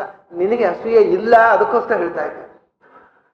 ಇವಾಗ ನೋಡಿ, ಇದನ್ನು ಈ ಶಬ್ದದಿಂದ ಒಂದು ತಮಾಷೆ ಏನು ಅಂದ್ರೆ, ಪ್ರಾಯ ನಮ್ಮಲ್ಲಿ ಒಂದು 4-5 ಜನ ಅಣ್ಣ ತಮ್ಮಂದಿರಿದ್ರು ಅಂತ ಇಟ್ಕೊಳ್ಳಿ. ಅದು ಯಾರೋ ಒಬ್ರು ಆಚಾರ ಬಂದು ಒಬ್ಬ ಧರ್ಮರಾಜನಿಗೂ ಹೊಟ್ಟೆಗೆ ಜಾಗಲಿಲ್ಲ, ಅವರು ಅನಸೂಯಗಳೇ. ವಿಷಯ ಏನು ಅಂದ್ರೆ, ಇದು ಕೆಲವರಿಗೆ ಕೆಲವು ಭ್ರಮೆಗಳು. ಮೊನ್ನೆ ಒಬ್ಬ ಹುಡುಗ ನನ್ನ ಹತ್ರ ಕೇಳಿದ ರಾಯಚೂರಿನ, ಏನು ಅಂದ್ರೆ, ಅಲ್ಲ ಪಾಂಡವರು 5 ಜನ ಇರುವಾಗ ಕೃಷ್ಣ ಅರ್ಜುನಿಗೆ ಮಾತ್ರ ಯಾಕೆ ಭಗವದ್ಗೀತೆ ಹೇಳಿದ? ನಾನು ಹೇಳಿದೆ, ಅಲ್ಲಯ್ಯ ನೀನು ಶಾಲೆ ಹೋಗೋ ವಿದ್ಯಾರ್ಥಿ ಅಲ್ವಾ? ಹೌದು. ನೀನು ಶಾಲೆಯಲ್ಲಿ ನಿನಗೊಂದು ಸಂಶಯ ಬರ್ತದೆ, ಮೇಷ್ಟ್ರ ಹತ್ರ ಪ್ರಶ್ನೆ ಕೇಳ್ತಿ. ಆವಾಗ ಮೇಷ್ಟ್ರು ಉತ್ತರ ಕೊಡ್ತಾರೆ. ಯಾರಿಗೆ ಉತ್ತರ ಕೊಡಬೇಕು? ನನಗೆ. ಅಲ್ಲ 50 ಜನ ಇರುವ ನಿನಗೆ ಮಾತ್ರ ಯಾಕೆ ಉತ್ತರ ಕೊಡಬೇಕು? ಕ್ಲಾಸಲ್ಲಿ 50 ಜನ ಇದ್ದಾರೆ, ನಿನಗೆ ಮಾತ್ರ. ಅಲ್ಲ ನಾನು ಕೇಳಿದ್ದು ಹಾಗೆ 5 ಜನರಲ್ಲಿ ಅರ್ಜುನ ಮಾತ್ರ ಕೇಳಿದ್ದು, ಉಳಿದವರಿಗೆ ಪ್ರಶ್ನೆ ಯಾರು ಪ್ರಶ್ನೆ ಬರಲಿಲ್ವೋ? ಏನೆಲ್ಲ ಮಾತುಗಳನ್ನ ಸೀನಿಯಾರಿಟಿ ಪ್ರಕಾರ ಒಂದು ಧರ್ಮರಾಜನಿಗೆ ಹೇಳಬೇಕಿತ್ತು. ಈಗೇನು ಕೋರ್ಟ್ನ ಕೇಸ ಸೀನಿಯಾರಿಟಿ ಪ್ರಕಾರ ಜಡ್ಜ್ಮೆಂಟ್ ಕೊಡ್ಲಿಕ್ಕೆ? ಒಂದೊಬ್ಬ ಧರ್ಮರಾಜನಿಗೆ ಹೇಳಬೇಕಿತ್ತು ಕೃಷ್ಣ, ಯೋಗ್ಯತೆಯನ್ನೆಲ್ಲ ಭೀಮಸೇನಿಗೆ ಹೇಳಬೇಕಿತ್ತು. ನಂದು ಏನ್ ದಡ್ಡರಿದ್ದಾರೆ ಈ ಜನ. ಯಾರಿಗೆ ಪ್ರಶ್ನೆ ಬಂತು ಅವನು ಹೇಳೋದು, ಅರ್ಜುನಿಗೆ ಪ್ರಶ್ನೆ ಬಂದಿರೋದು, ಹೇ ನೀನು ಜೂನಿಯರ್, ಅವನು ಸೀನಿಯರ್, ಬನ್ನಿ ಅವನು ಹೇಳ್ತಾನೆ ಅಂತ ಹೇಳ್ಬೇಕಾ ಕೃಷ್ಣ? ಇಷ್ಟು ತಲೆ ಬೇಡುವ ಪ್ರಶ್ನೆ ಮಾಡುವವರಿಗೆ? ಅದೇ ಕೆಲವರಿಗೆ ಪ್ರಶ್ನೆ ಮಾಡುವುದಕ್ಕೆ ತಲೆ ಬೇಕು ಅನ್ನೋದು ಗೊತ್ತಿಲ್ಲ. ಉತ್ತರ ಹೇಳುವವರಿಗೆ ಮಾತ್ರ ತಲೆ ಬೇಕು, ಪ್ರಶ್ನೆ ಹಾಕೋದಕ್ಕೂ ಸ್ವಲ್ಪ ತಲೆ ಬೇಕಾಗತ್ತೆ. ತಲೆ ಇಲ್ಲದಿದ್ದವರು ಪ್ರಶ್ನೆ ಹಾಕಿದ್ರೆ ಅದಕ್ಕೆ ಉತ್ತರ ಕೊಡಬೇಕಾದ ಅಗತ್ಯ ಇಲ್ಲ. ಅಂಥ ಪ್ರಶ್ನೆಗಳಿರ್ತವೆ. ಪ್ರಶ್ನೆ ಹಾಕಬೇಕಾದ್ರೂ ಅರಿವು ಬೇಕಂತ. ತೀರಾ ದಡ್ಡ ಪ್ರಶ್ನೆಗಳು, ಈ ಪ್ರಶ್ನೆಗಳನ್ನು ಕೇಳಿದ್ರೇನೆ ಅಸಹ್ಯ ಆಗುವಂತಹ ಪ್ರಶ್ನೆಗಳನ್ನು ಮಾಡ್ತಾರೆ ಕೆಲವೊಮ್ಮೆ. ಎಲ್ಲಿ ಹೋಗಿದೆ ನಮ್ಮ ಬುದ್ಧಿಯ ಮಟ್ಟ? ಪ್ರಶ್ನೆ ಮಾಡುವ ಅರ್ಹತೆಯನ್ನು ಕಳ್ಕೊಳ್ತಾ ಇದ್ದೇವೆ ನಾವು. ಬಾಲಿಶವಾದ ಪ್ರಶ್ನೆಗಳು ಅಲ್ಲ. ಒಬ್ಬ ಹೈಸ್ಕೂಲ್ನ ವಿದ್ಯಾರ್ಥಿ ಅಂತ ಪ್ರಶ್ನೆ ಮಾಡಬಾರ್ದು, ವಿಐಪಿಸ್ ಮಾಡ್ತಾನೆ. ಅನಸೂಯವೇ ಅರ್ಜುನನಿಗೆ ಪಾಠ ಹೇಳಿದ್ದರಿಂದ, ಅರ್ಜುನನಿಗೆ ಕೃಷ್ಣ ಹೇಳಿದ್ದರಿಂದ ಭೀಮಾದಿಗಳಿಗೆ ಅಸೂಯೆ ಆಗಲಿಲ್ಲ. ಭೀಮಾದಿಗಳಿಗೆ ಹೇಳಿದ, ನನಗೆ ಮಾತ್ರ ಹೇಳಿದ ಅಂತ ಅರ್ಜುನಿಗೆ ಅಹಂಕಾರವೂ ಆಗಲಿಲ್ಲ. ಈ ಅಹಂಕಾರವೂ ಇಲ್ಲ. ಅದು ನೋಡಿ, ಇಲ್ಲದಿದ್ರೆ ಕೃಷ್ಣ ಹೇಳಿದಾಗ ಇದು ಇನ್ನೊಂದು ಅಹಂಕಾರ. ನಿಮ್ಗೆ ಗೊತ್ತುಂಟ, ಕೃಷ್ಣ ಯಾರಿಗೆ ಹೇಳಿದ? ನನಗೆ ಮಾತ್ರ ಹೇಳಿದ್ದು. ಅದು ಗಂಡ ಅಂತಾರ, ಅದು ಮುಗಿದೋಯ್ತು ಅರ್ಜುನ ಕಥೆ. ನನಗೆ ಮಾತ್ರ ಕರೆದು ಹೇಳಿದ, ಇನ್ಯಾರಿಗೂ ಹೇಳಲಿಲ್ಲ. ಈ ಅಹಂಕಾರ ಬಂದ್ಬಿಟ್ರೆ ಅರ್ಜುನ ಉಪದೇಶ ಪಡೆದಲ್ಲೇ ವ್ಯರ್ಥವಾಗತ್ತೆ. ಅದಕ್ಕೆ ಅನಸೂಯವೇ, ಇನ್ನೊಬ್ಬರ ಬಗ್ಗೆ ಅಸೂಯೆ ಇರಬಾರದು, ನಮ್ಮ ಬಗ್ಗೆ ಅಹಂಕಾರ ಇರಬಾರದು. ಅದು ಒಂದಕ್ಕೊಂದು ತಳುಕು. ನನ್ನ ಬಗ್ಗೆ ಅಹಂಕಾರ ಇದ್ರೆ ನಿಮ್ಮ ಬಗ್ಗೆ ಅಸೂಯೆ, ನನ್ನ ಬಗ್ಗೆ ಅಹಂಕಾರ ಇಲ್ಲದಿದ್ರೆ ನಿಮ್ಮ ಬಗ್ಗೆ ಅಸೂಯೆ ಪಡಲಿಕ್ಕೆ ಆಗೋದು. ಅದು ವೇದಾಂತಕ್ಕೆ ಬೇಕಾಗಿರತಕ್ಕ ಅರ್ಹತೆ ಅನಹಂಕಾರ ಮತ್ತು ಅನಸೂಯ. ಅನಸೂಯ ನಿನಗಿದೆ. ನೀನು ಇನ್ನೊಬ್ಬರ ಉತ್ಕರ್ಷವನ್ನು ಕಂಡು ಕಿಚ್ಚು ಪಡುವವನಲ್ಲ. ಆದ್ದರಿಂದ ಇನ್ನೊಬ್ಬರ ಉತ್ಕರ್ಷವನ್ನು ಕಂಡು ಸಂತೋಷ ಪಡಬೇಕು. ಮೈತ್ರಿ, ಕರುಣಾ, ಮುದಿತತಾ, ಉಪೇಕ್ಷಾ, ಚತಸ್ರ ಚಿತ್ತವೃತ್ತಯ ಯೋಗ ಪ್ರಸಾದಿನ್ಯ ಅಂತ ಪತಂಜಲಿ ಹೇಳ್ತಾರೆ. ಇನ್ನೊಬ್ಬರು ನೋಡಿ, ಇದು 4 ಅಧ್ಯಾತ್ಮವನ್ನ ಸಾಧನೆಯಲ್ಲಿ ಬಳಸುವವರಿಗೆ ಇರಬೇಕಾದಂತಹ ಮನೋವೃತ್ತಿ ಅಂತ. ಒಂದು ಮೈತ್ರಿ, ಸಜ್ಜನರ ಒಡನೆ ಸ್ನೇಹ, ಸಜ್ಜನರ ಜೊತೆಗೆ ಸ್ನೇಹ. ಎಲ್ಲಿ ಒಳ್ಳೆಯವರನ್ನು ಕಂಡೆಯೋ ಅವರು ಸ್ನೇಹ ಮಾಡುವುದು. ದುರ್ಜನರನ್ನು ಕಂಡಾಗ ಉಪೇಕ್ಷಾ, ಬಿಟ್ಬಿಡು, ಅವ್ರು ದೂರ ಬಿಟ್ಟು ಅವರ ಸಹವಾಸಕ್ಕೆ. ಸಜ್ಜನರ ಸ್ನೇಹ ಮಾಡು, ದುರ್ಜನರನ್ನ ದೂರ ಬಿಟ್ಬಿಡು, ಅವರ ಒಡನಾಟ ಮಾಡಿ ಅವರಷ್ಟು ಬಿಟ್ಬಿಡು, ನೀನು ಅವ್ರ ಚರ್ಚೆ ಸುದ್ದಿಯೂ ಹೋಗಬೇಡ. ಮೈತ್ರಿ, ಉಪೇಕ್ಷಾ ಇದೆಯಾ. ಆಮೇಲೆ ಕರುಣಾ, ಮುದಿತತ. ಯಾರಾದರೂ ಕಷ್ಟದಲ್ಲಿ ದುಃಖದಲ್ಲಿ ಇದ್ರೆ ನಿನ್ನ ಕಣ್ಣಲ್ಲಿ ನೀರು ಬರಬೇಕು, ಕರಗು. ಇನ್ನೊಬ್ಬರ ದುಃಖವನ್ನು ಕಂಡು ಕರಗು. ಮುದಿತತ, ಇನ್ನೊಬ್ಬರ ಸಂತೋಷ ಇರುವುದನ್ನು ಕಂಡು ಸಂತೋಷ. ಇನ್ನೊಬ್ಬರ ಅಭಿವೃದ್ಧಿಯನ್ನು ಕಂಡು ಖುಷಿ ಪಡು, ಇನ್ನೊಬ್ಬರ ಕಷ್ಟವನ್ನು ಕಂಡು ಕರಗು.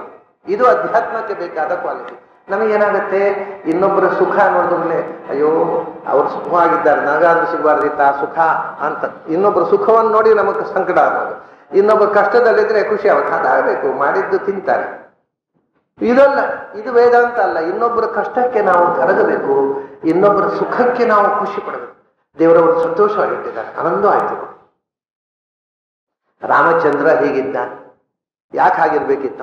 ನಾವು ಹಾಗಿರ್ಬೇಕು ಅಂತ ತೋರಿಸೋಕೆ. ವ್ಯಸನೇಶು, ರಾಮಾಯಣದಲ್ಲಿ ಒಂದು ಶ್ಲೋಕ ಇದೆ, ವ್ಯಸನೇಶು ಮನುಷ್ಯಾಣಾಂ ಭೃಶಂ ಭವತಿ ದುಃಖಿತಃ ಉತ್ಸವೇಶು ಚ ಸರ್ವೇಷು ಪಿತೇವ ಪರಿತುಷ್ಯತಿ. ವ್ಯಸನೇಶು ಮನುಷ್ಯಾಣ, ತನ್ನ ರಾಜ್ಯದ ಪ್ರಜೆಗಳು ಯಾರಾದರೂ ಕಷ್ಟದಲ್ಲಿ ಇದ್ರು ಅಂದ್ರೆ ಭೃಶಂ ಭವತಿ ದುಃಖಿತ, ಚಡಪಡಿಸಿ ಬಿಡ್ತಿದ್ದಂತೆ ರಾಮ. ನಮ್ಮ ರಾಜ್ಯದ ಪ್ರಜೆಗಳಿಗೆ ಇಂಥ ದುಃಖ ಬರುವುದು ಅಂದ್ರೆ ಏನು? ಅವ್ರಿಗಿಂತ, ಅವ್ರ ಮನೆ ಮಂದಿಗಿಂತ ಹೆಚ್ಚು ರಾಮಚಂದ್ರ ದುಃಖ ಪಡ್ತಿದ್ದ. ಅಂದ್ರೆ ಭಗವಂತ ಇದನ್ನು ಮಾಡಿ ತೋರಿಸಿ. ಹಾಗೆ ವ್ಯಸನೆ ಸುಖಿ, ವ್ಯಸನೆ ಉತ್ಸವೇಶು ಚ ಸರ್ವೇಶು. ಯಾರಿಗಾದರೂ ಸಂತೋಷ ಆಯ್ತು ಅಂತಂದ್ರೆ, ಮನೆಯಲ್ಲಿ ಏನೋ ಸಂಭ್ರಮ ಆಯ್ತು ಅಂತಂದ್ರೆ ಆ ಮನೆಯಲ್ಲಿ ಮನೆ ಯಜಮಾನಗಿಂತ ಹೆಚ್ಚು ರಾಮಚಂದ್ರನಿಗೆ ಸಂತೋಷ, ನಮ್ಮ ದೇಶದ ಪ್ರಜೆಗಳಿಗೆ ಸಂತೋಷ. ಪಿತೇವ ಪರಿತುಷ್ಯತಿ, ಮಕ್ಕಳ ಅಭಿವೃದ್ಧಿಯನ್ನು ಕಂಡು ತಂದೆ ಸಂತೋಷ ಪಡುವ ಹಾಗೆ ತನ್ನ ದೇಶದ ಪ್ರಜೆಗಳ ಅಭಿವೃದ್ಧಿಯನ್ನು ಕಂಡು ಖುಷಿ ಪಡ್ತಿದ್ದ. ಕಷ್ಟ ಕಂಡು ಕರಗಿ ಬಿಡುತ್ತಿದ್ದ ರಾಮಚಂದ್ರ, ಕಣ್ಣೀರು ಸುರಿಸಿಬಿಡ್ತಿದ್ದ. ಇದೇ ಮುದಿತದ ಕರುಣಾ ಮುದಿತ. ಅದೇ ಅದು ಇರಬೇಕು. ಅದು ಇರಬೇಕಾದ್ರೆ ಅಹಂಕಾರ ಇರಬಾರದು, ಅಸೂಯ. ನೋಡಿ, ಅನಸೂಯವೇ ಅನ್ನುವಂಥ 5 ಅಕ್ಷರದಲ್ಲಿ ಇಷ್ಟೆಲ್ಲ ಮಾತುಗಳನ್ನ ಕೃಷ್ಣ ತುಂಬಿದ್ದಾನೆ. ಇದನ್ನೇ ಅಕ್ಷರ ಒಡೆದು ಓದುವುದು ಅಂತ ನಾನು ಹೇಳೋದು. ಸರಿ, ಅಂಥ ಅಧಿಕಾರಿ ನೀನು ಯುದ್ಧರಂಗದಲ್ಲಿ ಇದ್ದು ಕೂಡ, ಯುದ್ಧರಂಗದಲ್ಲಿ ಅಸೂಯೆ ಎನ್ನುವುದು ಬಹಳ ಮುಖ್ಯ ಸಂಗತಿ. ಯಾಕೆಂದ್ರೆ ಎದುರಿದ್ದವರು ಸೋಲಬೇಕು, ನಾವು ಗೆಲ್ಲಬೇಕು. ಎದುರಿದ್ದವರ ಮೇಲೆ ಅಸೂಯೆ ಇರಬೇಕು, ಅವನ್ನ ಹೊಡೆದು ಉರುಳಿಸಬೇಕು. ರಾಗದ್ವೇಷ, ಅಸೂಯೆ, ಕ್ರೋಧ, ಅಹಂಕಾರಗಳು ತುಂಬಿ ತುಳುಕುವ ಪ್ರವೃತ್ತಿ ಯುದ್ಧ ಅಂದರೆ. ಯುದ್ಧರಂಗದಲ್ಲಿ ಇದನ್ನು ಗೆದ್ದು ನಿಲ್ಲುವುದು ಅಂದ್ರೆ ಇಟ್ ಈಸ್ ಗ್ರೇಟೆಸ್ಟ್. ಆದ್ರಿಂದ ಇದಂತು ತೇ ಗುಹ್ಯತಮಂ ಪ್ರವಕ್ಷ್ಯಾಮಿ ಅನಸೂಯವೇ ಜ್ಞಾನಂ ವಿಜ್ಞಾನ ಸಹಿತಂ. ಮತ್ತೆ ಹೇಳಿ ಆಯ್ತಲ್ಲ ಅಂದ್ರೆ, ಹೌದು, ಅಲ್ಲಿ ಹೇಳಿ ಆಯ್ತು. ಅಲ್ಲಿ ಹೇಳಿದ್ದನ್ನ ಅಲ್ಲಿ ನೀನು ತಿಳ್ಕೊಳ್ಳು ಹೇಳಿದ್ದನ್ನ ಹೇಗೆ ತಿಳ್ಕೊಂಡ್ರೆ ಮೋಕ್ಷ ಸಾಧನ ಆಗತ್ತೆ ಅದರ ಸ್ಪಷ್ಟೀಕರಣ ಅಲ್ಲಿ ಕೇಳಬೇಕಾದ ಎಲ್ಲ ಹೇಳಿ ಆಯ್ತು ಹೇಳಿದೆ. ಇಲ್ಲಿ ಪುನಃ ಹೇಳ್ತೇನೆ ಅಂತ ಹೇಳಿದ್ರು, ಯಜ್ಞಾತ್ವಾ ಮೋಕ್ಷಸೆ ಅಶುಭಾತ್. ಇದನ್ನ ತಿಳ್ಕೊಂಡ್ರೆ ನಿನ್ನ ಒಳಗೆ ತುಂಬಿರುವ ಕೊಳೆಯನ್ನೆಲ್ಲ ತೊಳೆದು ನಿನ್ನ ಮನಸ್ಸು ಪರಿಶುದ್ಧವಾಗಿ ಭಗವಂತನನ್ನ ಗ್ರಹಿಸುವುದು ಸಾಧ್ಯವಾಗುತ್ತೆ. ಅಶುಭಾತ್ ಮೋಕ್ಷಸೆ ಅಂದ್ರೆ ಈ ಮೋಕ್ಷ ಅನೇಕ ಮಜಲುಗಳು. ಮೊದಲು ಇದನ್ನು ತಿಳಿದಾಗ ನಮ್ಮ ಒಳಗಿರತಕ್ಕಂಥ ಅಶುಭ ಅಂದರೆ ಕೊಳೆ ಯಾವುದದು? ಅಜ್ಞಾನ. ಈ ಜ್ಞಾನ ನಮಗೆ ಬಂತು ಅಂತಂದ್ರೆ ನಮ್ಮ ಒಳಗಿರತಕ್ಕ ಅಶುಭ ತೊಳೆದು ಹೋಯಿತು, ಅಜ್ಞಾನದ ಕೊಳೆ ತೊಳೆದು ಹೋಯಿತು. Mind has become pure. ಮನಸ್ಸು ಸ್ವಚ್ಛವಾಯಿತು, ನಿರ್ಮಲವಾಯಿತು. ನಿರ್ಮಲವಾದ ಮನಸ್ಸು, ಅದಕ್ಕೆ ಶಾಸ್ತ್ರದಲ್ಲಿ ಹೆಸರು ವಸುದೇವ. ನಿರ್ಮಲವಾದ ಮನಸ್ಸೇ ವಸು. ವಸು ಅಂದ್ರೆ ಸಂಪತ್ತು. ನಮಗೆ ದೊಡ್ಡ ಸಂಪತ್ತು ಯಾವುದು? ತಲೆಯಲ್ಲಿ ಬೇಡವಾದ ವಿಷಯ ತುಂಬಿಕೊಂಡು ಕೊಳಕು ಯೋಚನೆ ಮಾಡ್ತಾ ಇದ್ರೆ ಅದೇ ದೊಡ್ಡ ದರಿದ್ರ ಜೀವನ.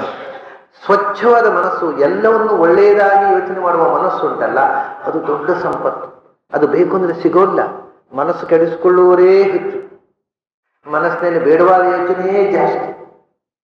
ಅದಕ್ಕೆ ಕೃಷ್ಣ ಏನು ಸಂಪತ್ತು? ಮನಃಪ್ರಸಾದ ಸೌಮ್ಯತ್ವಂ ಮೌನಂ ಆತ್ಮವಿನಿಗ್ರಹ ಭಾವ ಸಂಶುದ್ಧಿ ತತ್ ತಪೋ ಮಾನಸ ಮುಚ್ಯತೆ. ಪ್ರಸನ್ನವಾದ ಮನಸ್ಸು. ಯಾವಾಗ ಟೆನ್ಷನ್ ಲೆಸ್ ಮೈಂಡ್. ಇದು ಕಷ್ಟ ಸ್ವಾಮಿ, ನಮಗೆ ಈಗ ಟೆನ್ಷನ್, ಎಲ್ಲದರಲ್ಲೂ ಟೆನ್ಷನ್. ಕೆಲವು ಟೆನ್ಷನ್, ಬರೇ ಟೆನ್ಷನ್. ನಮ್ಮ ಎಲ್ಲ ದೈಹಿಕ ಅನಾರೋಗ್ಯಗಳಿಗೆ ಕಾರಣ ನಾವು ನಿರ್ಮಿಸಿಕೊಂಡ ಟೆನ್ಷನ್. ಟೆನ್ಷನ್ ನಮ್ಮದೇ ಕ್ರಿಯೇಷನ್. ಅದರಿಂದ ದೇಹದ ಮೇಲೆ ಪರಿಣಾಮ ಆಗಿ ನಾನಾ ವಿಧವಾದರು, ಮುಖ್ಯವಾಗಿ ಡಯಾಬಿಟಿಸ್. ಅದು ಬರುವುದು ಸಕ್ಕರೆ ತಿಂದಲ್ಲ. ಸಕ್ಕರೆ ಹಿಂದಿನವರು ತಿಂತಿತ್ತು, ಹಿಂದಿನ ನಮಗಿಂತ ಹೆಚ್ಚು. ಒಂದು ಊಟ ಕೂತ್ರೆ ಪಂಥಕ್ಕೆ 50 ಹೋಳಿಗೆ ತಿನ್ನುವಂಥ ಮಂದಿಯನ್ನು ನೀವು ಕೇಳಿರ್ಬೋದು. 50 ಹೋಳಿಗೆ, ಅದಕ್ಕೆ ಅಷ್ಟೇ ತುಪ್ಪ, ಅಷ್ಟೇ ಸಕ್ಕರೆ ಹಾಕೊಂಡು ತಿಂತಿತ್ತು. ಆದರೆ ಡಯಾಬಿಟಿಸ್ ಇರಲಿಲ್ಲ. ಯಾಕೆಂದ್ರೆ ಟೆನ್ಷನ್ ಇರಲಿಲ್ಲ. 50 ಹೋಳಿಗೆ ತಿಂದ್ರು ಟೆನ್ಷನ್ ಲೆಸ್ ಆಗಿ ಆನಂದವಾಗಿ ಬದುಕಿದ್ರು. ಇಲ್ಲಿ 3/4 ಹೋಳಿಗೆ ತಿಂದಾಗಲೇ ಟೆನ್ಷನ್. ಎಲ್ಲಿ ಡಯಾಬಿಟಿಸ್ ಬರುತ್ತೋ, ಸಾಕ್ರಿ ಹಾಕೊಡ್ರಿ, ಅರ್ಧ ಸಾಕು, ಅದು ಒಂದು ಸಣ್ಣ ತುಂಡು ಹಾಕಿ, ಯಾಕೆ ಅದು ಒಳ್ಳೆಯದಲ್ಲ ಡಯಾಬಿಟಿಸ್. ಇವ್ರಿಗೆ ಡಯಾಬಿಟಿಸ್ ಬರುತ್ತೋ ಅನ್ನೋ ಟೆನ್ಷನ್ನಲ್ಲೇ ಬರೋದು. ಆಮೇಲೆ ಬೇಡವಾದ ಟೆನ್ಷನ್ಗಳು ಕೆಲವರಿಗೆ. ಮನೆಯ ಹೆಣ್ಮಕ್ಳಿಗೆ ಗಂಡಸರು ಆನಂದವಾಗಿ ತಲೆಬಿಸಿ ಮಾಡಿಕೊಳ್ಳದೆ ಇರ್ತಾರೆ. ಕೆಲವರು ಅಯ್ಯೋ ನಮ್ಮ ಯಜಮಾನ್ರಿಗೆ ಏನ್ ಮಾಡಿದ್ರು ಟೆನ್ಷನ್ ಆಗೋದಿಲ್ರಿ, ಅದೇ ನನಗೆ ಟೆನ್ಷನ್. ಇದೇನು ಮಾಡ್ಬೇಕು ಇಂಥ ಹೆಣ್ಮಕ್ಳನ್ನ? ಅವರಿಗೆ ಟೆನ್ಷನ್ ಆಗೋದಿಲ್ಲ ಅಂದ್ರೆ, ಮನೆಯಲ್ಲಿ ಯಾರಿಗೂ ಟೆನ್ಷನ್ ಆಗೋದಿಲ್ಲ ಅಂತ ಇವರಿಗೆ ಟೆನ್ಷನ್ ಆಗೋದು. ಇಂಥವ್ರನ್ನ ಯಾವ ಡಾಕ್ಟರ್ ಗುಣ ಮಾಡಬೇಕು ಹೇಳಿ? So these are the things. ಅದಕ್ಕೆ ಕೃಷ್ಣ ಹೇಳ್ತಾನೆ, ಮನಸ್ಸು ಟೆನ್ಷನ್ ಲೆಸ್ ಆಗಿ ಪ್ರಸನ್ನವಾಗಿ ಸಂತೋಷವಾಗಿರುವಂತಹ ಮನಸ್ಸುಂಟಲ್ಲ, ಅದು ದೊಡ್ಡ ಸಂಪತ್ತು. ಯಾಕೆಂದ್ರೆ ಅದು ವಸು ದೇವ. ಅದು ಅನೇಕ ಅಪೂರ್ವ ಸಂಗತಿಗಳನ್ನ ದೇವಯತಿ ಬೆಳಗಿಸುತ್ತೆ. ಮನಸ್ಸಿನಲ್ಲಿ ಹೊಸ ಹೊಸ ಸಂಗತಿ ಹೊಳೆಯುವುದೇ ಸ್ವಚ್ಛವಾದ ಮನಸ್ಸು. ದೊಡ್ಡ ಸಂಪತ್ತು ಅಂದ್ರೆ ಯಾವುದು ಅಂದ್ರೆ ಭಗವಂತ ಅವನನ್ನೇ ಬೆಳಗಿಸುತ್ತೆ. ಆದ್ರಿಂದ ನಿರ್ಮಲವಾದ ಅಹಂಕಾರ ಅಸೂಯೆಗಳಿಲ್ಲದ ಸ್ವಚ್ಛವಾದ ಮನಸ್ಸು ಅದು ವಸುದೇವ. ಅಂಥ ಮನಸ್ಸಿನಲ್ಲಿ ಭಗವಂತ ಕಾಣಿಸಿಕೊಳ್ತಾನೆ. ಆದ್ರಿಂದ ಅವನಿಗೆ ವಾಸುದೇವ ಅಂತ ಹೆಸರು. ವಸುದೇವಕ್ಕೆ ಗೋಚರನಾಗುವವ ವಾಸುದೇವ. ಶುದ್ಧ ಮನಸ್ಸಿಗೆ ಗೋಚರ. ಸತ್ವಂ ವಿಶುದ್ಧಂ ವಸುದೇವ ಸಂಹಿತಂ. ಆದ್ದರಿಂದ ನೀನು ಅಂಥ ಅಶುಭಾದ ಮೋಕ್ಷತೆ. ಆ ಕೊಳಕೆಲ್ಲ ಹೋಯ್ತಾ, ಶುದ್ಧ ರಜಸ್ಸು ತಮಸ್ಸು ಎಲ್ಲ ಹೋಗಿ ಶುದ್ಧ ಸತ್ವಾತ್ಮಕವಾದ ಮನಸ್ಸು ಬಂತಲ್ಲ, ಅದೇ ಒಂದು ದೊಡ್ಡ ಅಚೀವ್ಮೆಂಟ್. ಅದರಿಂದ ಜ್ಞಾನ ಬಂತು. ಅಶುಭ ಹೋಯ್ತು, ಜ್ಞಾನ ಬಂತು. ಜ್ಞಾನ ಬಂದ ಮೇಲೆ ಅಜ್ಞಾನದಿಂದ ದುಃಖ, ಭಯ ಮತ್ತು ಸಂಸಾರ ಅಂತಂದರೆ ಭಯ ಮತ್ತು ದುಃಖ. ಇದರಲ್ಲಿ ಸರಮಾನ. ಸಂಸಾರ ಅಂದ್ರೆ ಎರಡೇ ಮುಖ್ಯ. ಒಂದು ಭಯ ಮತ್ತು ದುಃಖ. ಭಯ ಅಂದ್ರೆ ದುಃಖದ ಪೂರ್ವ ಸ್ಥಿತಿ, ದುಃಖ ಅಂದ್ರೆ ಭಯದ ಉತ್ತರ ಸ್ಥಿತಿ. ಅದು ಪೂರ್ವಾಶ್ರಮ ಉತ್ತರಾಶ್ರಮ ಅಷ್ಟೇ. ಭಯ ಅಂದ್ರೆ ಪೂರ್ವಾಶ್ರಮ, ದುಃಖ ಅಂದ್ರೆ ಉತ್ತರಾಶ್ರಮ. ಅದೇ ಭಯ ಸನ್ಯಾಸ ತಗೊಂಡಾಗ ದುಃಖ ಆಗತ್ತೆ, ದುಃಖ ಮದುವೆ ಮಾಡಿಕೊಂಡಾಗ ಭಯ ಆಗತ್ತೆ. ಅದು ಭಯ ಮತ್ತು ದುಃಖ ಅನ್ನೋದು ಸನ್ಯಾಸ, ಪೂರ್ವಾಶ್ರಮ ಉತ್ತರಾಶ್ರಮ. ಅದು ಒಂದೊಂದು ಸರ್ತಿ ಇಲ್ಲಿ ಹಾಗೆ ಉತ್ತರಾಶ್ರಮದ ತಲೆಯ ಮೇಲೆ ಪೂರ್ವಾಶ್ರಮ ಒಂದು ಕೂತ್ಬಿಡುತ್ತೆ. ಕೆಲವು ಹಾಗೆಲ್ಲ ಆಗತ್ತೆ. ಇಲ್ಲಿ ದುಃಖದ ಮೇಲೆ ಭಯ, ಭಯದ ಮೇಲೆ ದುಃಖ, ಎಲ್ಲ ಅಸ್ತವ್ಯಸ್ತ ಆಗ್ಬಿಡುತ್ತೆ. ಇಲ್ಲಿ ನಮ್ಮ ಮಠಗಳಲ್ಲಿ ಆಗೋದಿಲ್ವಾ? ಹಾಗೆ ಆ ವ್ಯವಸ್ಥೆ ಆಗುತ್ತೆ. ಉತ್ತರಾಶ್ರಮಕ್ಕಿಂತ ಪೂರ್ವಾಶ್ರಮ ಬಲಿಷ್ಠವಾಗಿಬಿಡುತ್ತೆ.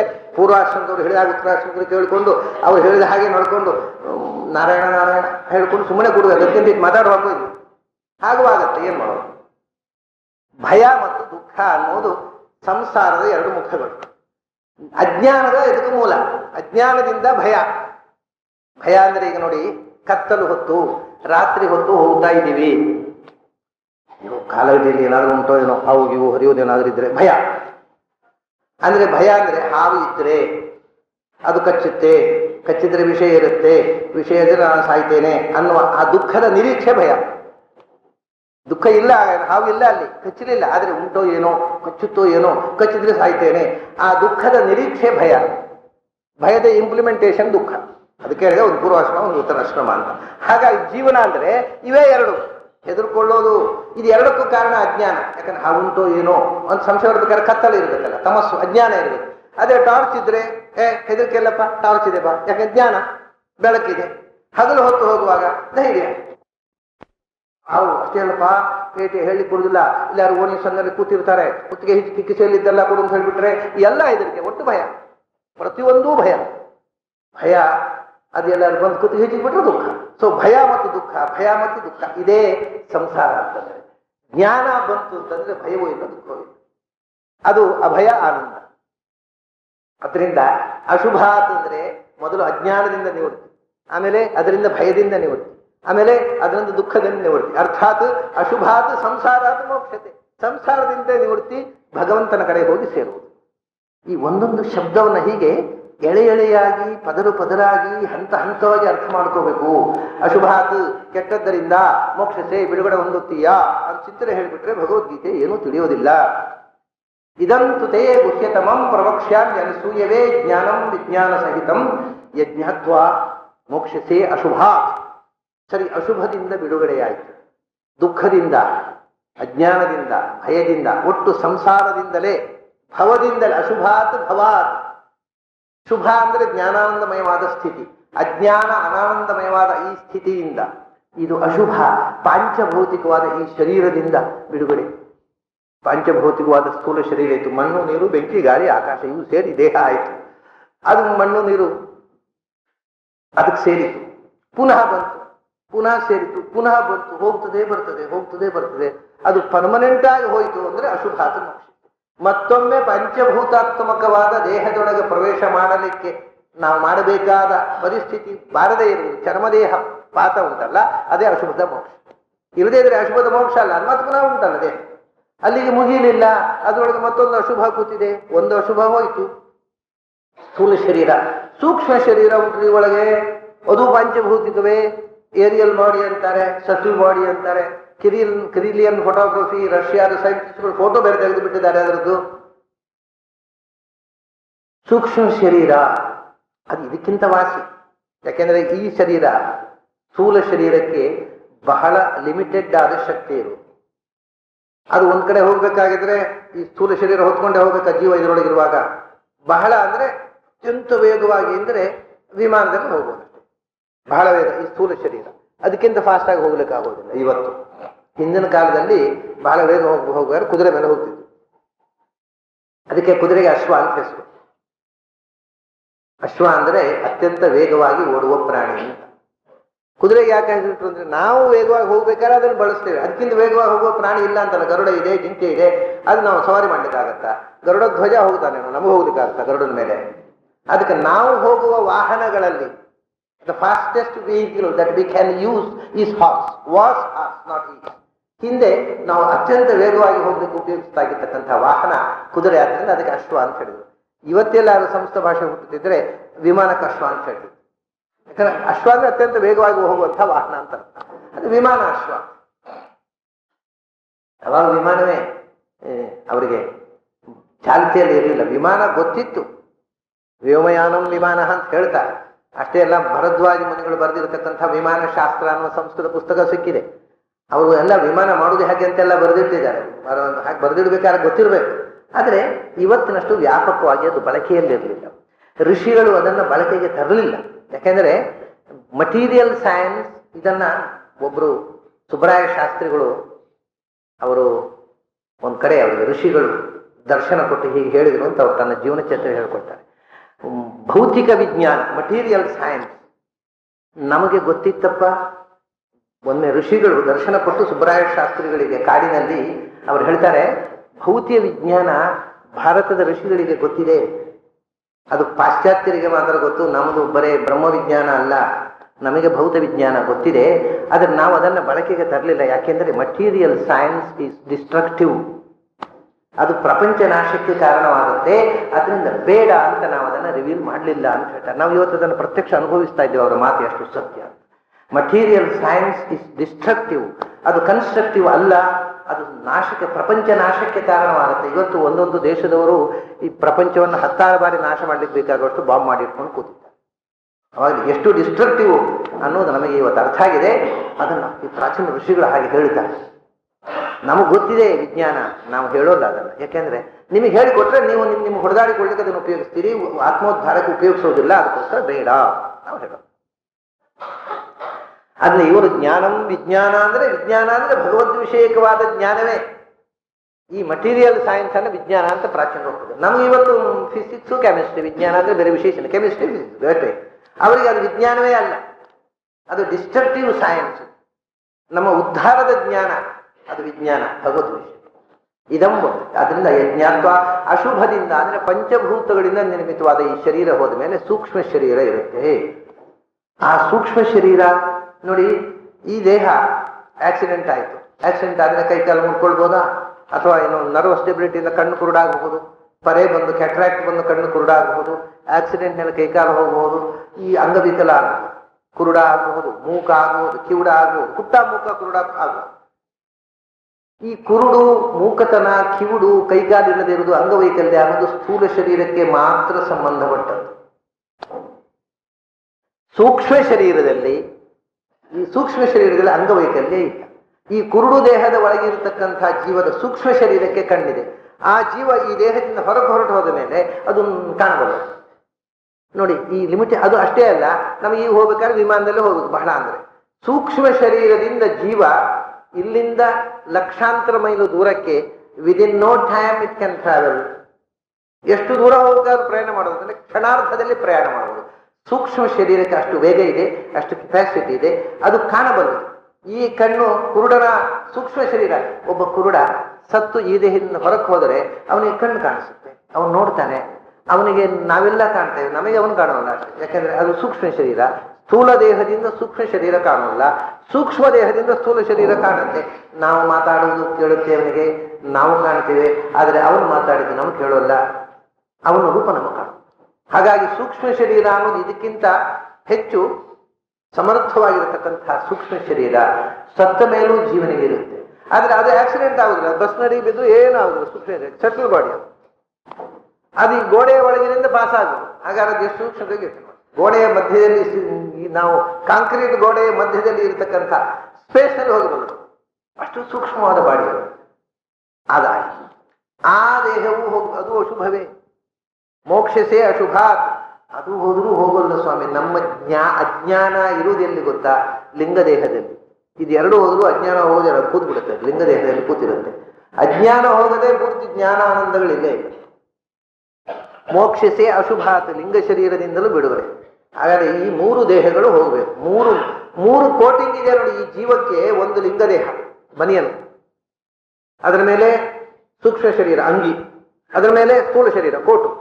ಈಗ 3 ಇದೆ, ಬನಿಯನು, ಅಂಗಿ, ಕೋಟು. ಕೋಟು ತೆಗೆದರೆ ಮತ್ತು ಅಂಗಿ ಉಂಟು, ಅಂಗಿ ತೆಗೆದರೆ ಮತ್ತು ಬನಿಯನ್ನು ಉಂಟು, ಬನಿಯನ್ನು ತೆಗೆದರೆ ಒಳಗಿನಿಂದ ಆತ್ಮ ಉಂಟು, ಆತ್ಮಸ್ವರೂಪ. ಇವಾಗ ನಮ್ಮಲ್ಲಿ ಪೂಜೆ ಮಾಡುವಾಗ ಅಂಗಿ ತೆಗಿಬೇಕು ಅಂದ್ರೆ ಹೀಗೆ, ಈ ಎಲ್ಲ ಭಗವಂತನ ಮುಂದೆ ನಾವು ಹಾಕೊಂಡಿರುವ ಆವರಣಗಳನ್ನು ತೆಗೆದು ದೇವರ ಮುಂದೆ ಬತ್ತಲಾಗಬೇಕು ಅಂತ ಮುಖ್ಯ ಅರ್ಥ. ಅದನ್ನ ಅಂಗಿ ತೆಗೆಯುವವರಿಗೆ ಅರ್ಥ ಗೊತ್ತಿಲ್ಲ, ಯಾಕೆ ತೆಗಿತೇವೆ ಅಂತ ಗೊತ್ತಿಲ್ಲ, ತೆಗಿತಾರೆ ಅಷ್ಟೇ. ಹಾಗಾಗಿಬಿಟ್ಟಿದೆ. ಹಾಗೆ ತೆಗೆಯುವುದಕ್ಕಿಂತ ಹಾಕೊಳ್ಳೋದು ವಾಸಿ ಅನ್ನುವಷ್ಟು ಕೆಟ್ಟದಾಗಿ ತೆಗಿತಾರೆ ಕೆಲವು. ತೆಗೆಯುವುದು ಅಂದ್ರೆ ನಾವು ಭಗವಂತನ ಮುಂದೆ ಹಾಕಿಕೊಂಡ ಎಲ್ಲ ಮುಚ್ಚಳಗಳನ್ನು ತೆರೆದು ಭಗವಂತನ ಎದುರು ಬತ್ತಲಾಗಬೇಕು. ಈ 3 ಅಶುಭಗಳಿಂದ ಕಳಚಿಕೊಂಡಾಗಲೂ ಒಂದು ಶರೀರ ಇದೆ, ಅದು ಜ್ಞಾನಾನಂದಮಯವಾದ ಶರೀರ, ಅದು ಆತ್ಮಸ್ವರೂಪ, ಅದು ಪಾಂಚಭೌತಿಕ ಅಲ್ಲ. ಆ ತನ್ನ ಸ್ವರೂಪಭೂತವಾದ ಶರೀರದಿಂದಲೇ ತಾನು ನೈಜ ಸ್ಥಿತಿಯಿಂದ ನಿಲ್ಲುವುದುಂಟಲ್ಲ, ಅದೇ ಮೋಕ್ಷಸೇ ಅಶುಭ, ಅಶುಭದಿಂದ ಬಿಡುಗಡೆ ಅಂದರೆ. ಹೀಗೆ ಒಂದೊಂದೇ ಹಂತವಾಗಿ ಕೃಷ್ಣ ಅಜ್ಞಾನದ ಬಿಡುಗಡೆಯಿಂದ ಸ್ವರೂಪಾನಂದ ಆವಿರ್ಭಾವದ ತನಕದ ಎಲ್ಲ ಹಂತಗಳನ್ನು ಅಶುಭಾತ್ ಮೋಕ್ಷಸೆ ಅನ್ನುವ ಒಂದು ಶಬ್ದದಿಂದ ಹೇಳ್ತಾನೆ. ಅಂಥ ಜ್ಞಾನ ವಿಜ್ಞಾನಗಳನ್ನು, ಭಗವದ್ ವಿಷಯಕ ಜ್ಞಾನ, ಅದರ ಬೇರೆ ಬೇರೆ ಆಯಾಮಗಳು, ವಿವರಗಳು, ವಿಶೇಷಗಳು, ಅದನ್ನು ವಿಶಿಷ್ಟವಾಗಿ ಇರುವುದನ್ನ ಕೃಷ್ಣ ಪ್ರತ್ಯೇಕವಾಗಿ ಹೇಳುವುದಿಲ್ಲ. ಯಾಕೆಂದ್ರೆ ಅದು ಅವರವರಿಗೆ ವಿಶಿಷ್ಟ ಅನ್ನೋದು ಅವರವರ ಜೀವಕ್ಕೆ ಸಂಬಂಧಪಟ್ಟದ್ದು. ಕೃಷ್ಣ ಸಮಷ್ಟಿಯಾಗಿ ಹೇಳೋದು, ಅದರಲ್ಲಿ ಅವರವರಿಗೆ ತಮಗೆ ಯಾವುದು ವಿಶಿಷ್ಟ ಆ ಪ್ರಮಾಣದಲ್ಲಿ ಅವರವರು ಅದನ್ನು ಗ್ರಹಣ ಮಾಡುವುದು. ಕೃಷ್ಣ ಹೇಳುವಾಗ ಸಮಷ್ಟಿಯಾಗಿ ಹೇಳ್ತಾನೆ. ಅಂಥ ಜ್ಞಾನ ವಿಜ್ಞಾನಗಳನ್ನು, ಅದು ಏನದು? ರಾಜವಿದ್ಯ, ರಾಜವಿದ್ಯ ಪವಿತ್ರಮಿದ ಉತ್ತಮ. ರಾಜವಿದ್ಯಾ ಅಂತಂದ್ರೆ ಏನು? ವಿದ್ಯೆಗಳ ರಾಜ, ಅರಿವಿನ ರಾಜ. ಇದಕ್ಕಿಂತ ಶ್ರೇಷ್ಠವಾಗಿ ಮನುಷ್ಯ ತಿಳ್ಕೊಳ್ಬೇಕಾದ್ದೇ ಇಲ್ಲ. ಜಗತ್ತಿನಲ್ಲಿ ನಾವು ತಿಳ್ಕೊಳ್ಳಬೇಕಾದ ಸಂಗತಿಗಳಲ್ಲೇ ಶ್ರೇಷ್ಠವಾದದ್ದಿದು. ರಾಜಗುಹ್ಯಂ, ಹಿಂದೆ ಗುಹ್ಯತಮ ಅಂತ ಹೇಳಿದ್ದಾನೆ, ಅದನ್ನೇನು ರಾಜಗುಹ್ಯಂ, ಗುಟ್ಟುಗಳ ರಾಜ, ಮಹಾಗುಟ್ಟಿನ ವಿಷಯ. ಇದು ಬೀದಿ ಬೀದಿಯಲ್ಲಿ, ಸಂತೆ ಬೀದಿಯಲ್ಲಿ ಸೋಪು ಬಾಕ್ಸಿನ ಮೇಲೆ ನಿಂತು ಪ್ರಚಾರ ಮಾಡುವಂತಹ ಅಧ್ಯಾತ್ಮ ಅಲ್ಲ. ಇದು ಅಧಿಕಾರಿಗಳನ್ನ ಹುಡುಕಿ ಬಹಳ ವಿರಳ, ಮನುಷ್ಯಾಣ ಸಹಸ್ರೇಶು ಕಶ್ಚಿತ್ ಯತತಿ ಸಿದ್ಧಯೇ, 1000ದಲ್ಲಿ ಒಬ್ಬ ಸಿಕ್ಕಬಹುದು ಭಗವದ್ಗೀತೆಯನ್ನ ಗ್ರಹಣ ಮಾಡುವ ಶಕ್ತಿ ಉಳ್ಳ ಅಧಿಕಾರಿ. 1000ದಲ್ಲಿ ಒಂದು, ಸಾವಿರಾರು ಮಂದಿಯಲ್ಲಿ ಒಬ್ಬ ಅಂತಲ್ಲ. 1000 ಅಂದ್ರೆ 1,000 ಅಂತಲೇ ಅಲ್ಲ, ಸಾವಿರಾರು ಮಂದಿಯಲ್ಲಿ ಒಬ್ಬ. ಅವನು ಪ್ರಯತ್ನ ಮಾಡುವನು. ಅಂಥ ಪ್ರಯತ್ನ ಮಾಡುವ ಸಾವಿರಾರು ಮಂದಿಯಲ್ಲಿ ಒಬ್ಬ ಆ ದಾರಿಯಲ್ಲಿ ಮುಂದೆ ಸಾಗ್ತಾನೆ. ಆ ಮುಂದೆ ಸಾಗಿದ ಸಾವಿರಾರು ಮಂದಿಯಲ್ಲಿ ಒಬ್ಬ ಸಿದ್ಧಿ ಪಡೀತಾರೆ.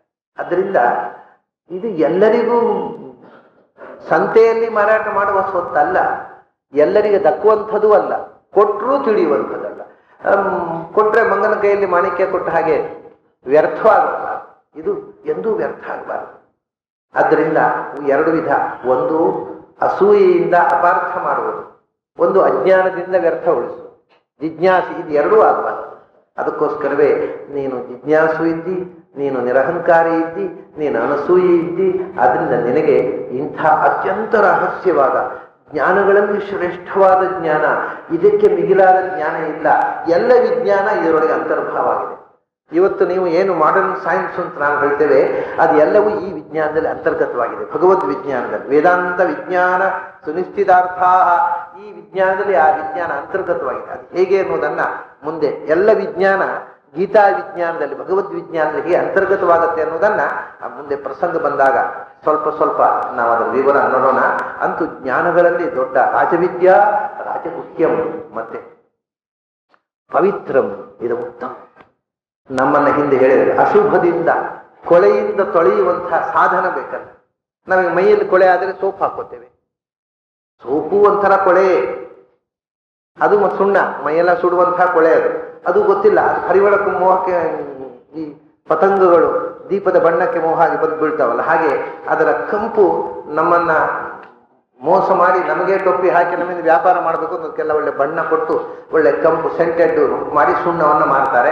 ನಾವು ಅದರ ಕಂಪಿಗೆ ಮರಳಾಗಿ ಅವ್ರು ಹೇಳಿದಷ್ಟು ದುಡ್ಡು ಕೊಟ್ಟು ತಗೊಂಡು ಮೈ ಸುಟ್ಟುಕೋತೀವಿ. ಏನು ಮಾಡಬೇಕು? ನಮ್ಮ ದಡ್ಡತನಕ್ಕೆ ಪಾರವೇ ಇಲ್ಲ. ಆ ಸೋಪಿನ ದಿವಸ ಅದಕ್ಕಿಂತ ಲಕ್ಷಣವಾಗಿ ಕೆಮ್ಮಣ್ಣು ಹಾಕಿ ಹಿಂದೆ ಮೃತ್ತಿಕಾ ಸ್ನಾನ ಮಾಡ್ತಿದ್ರು.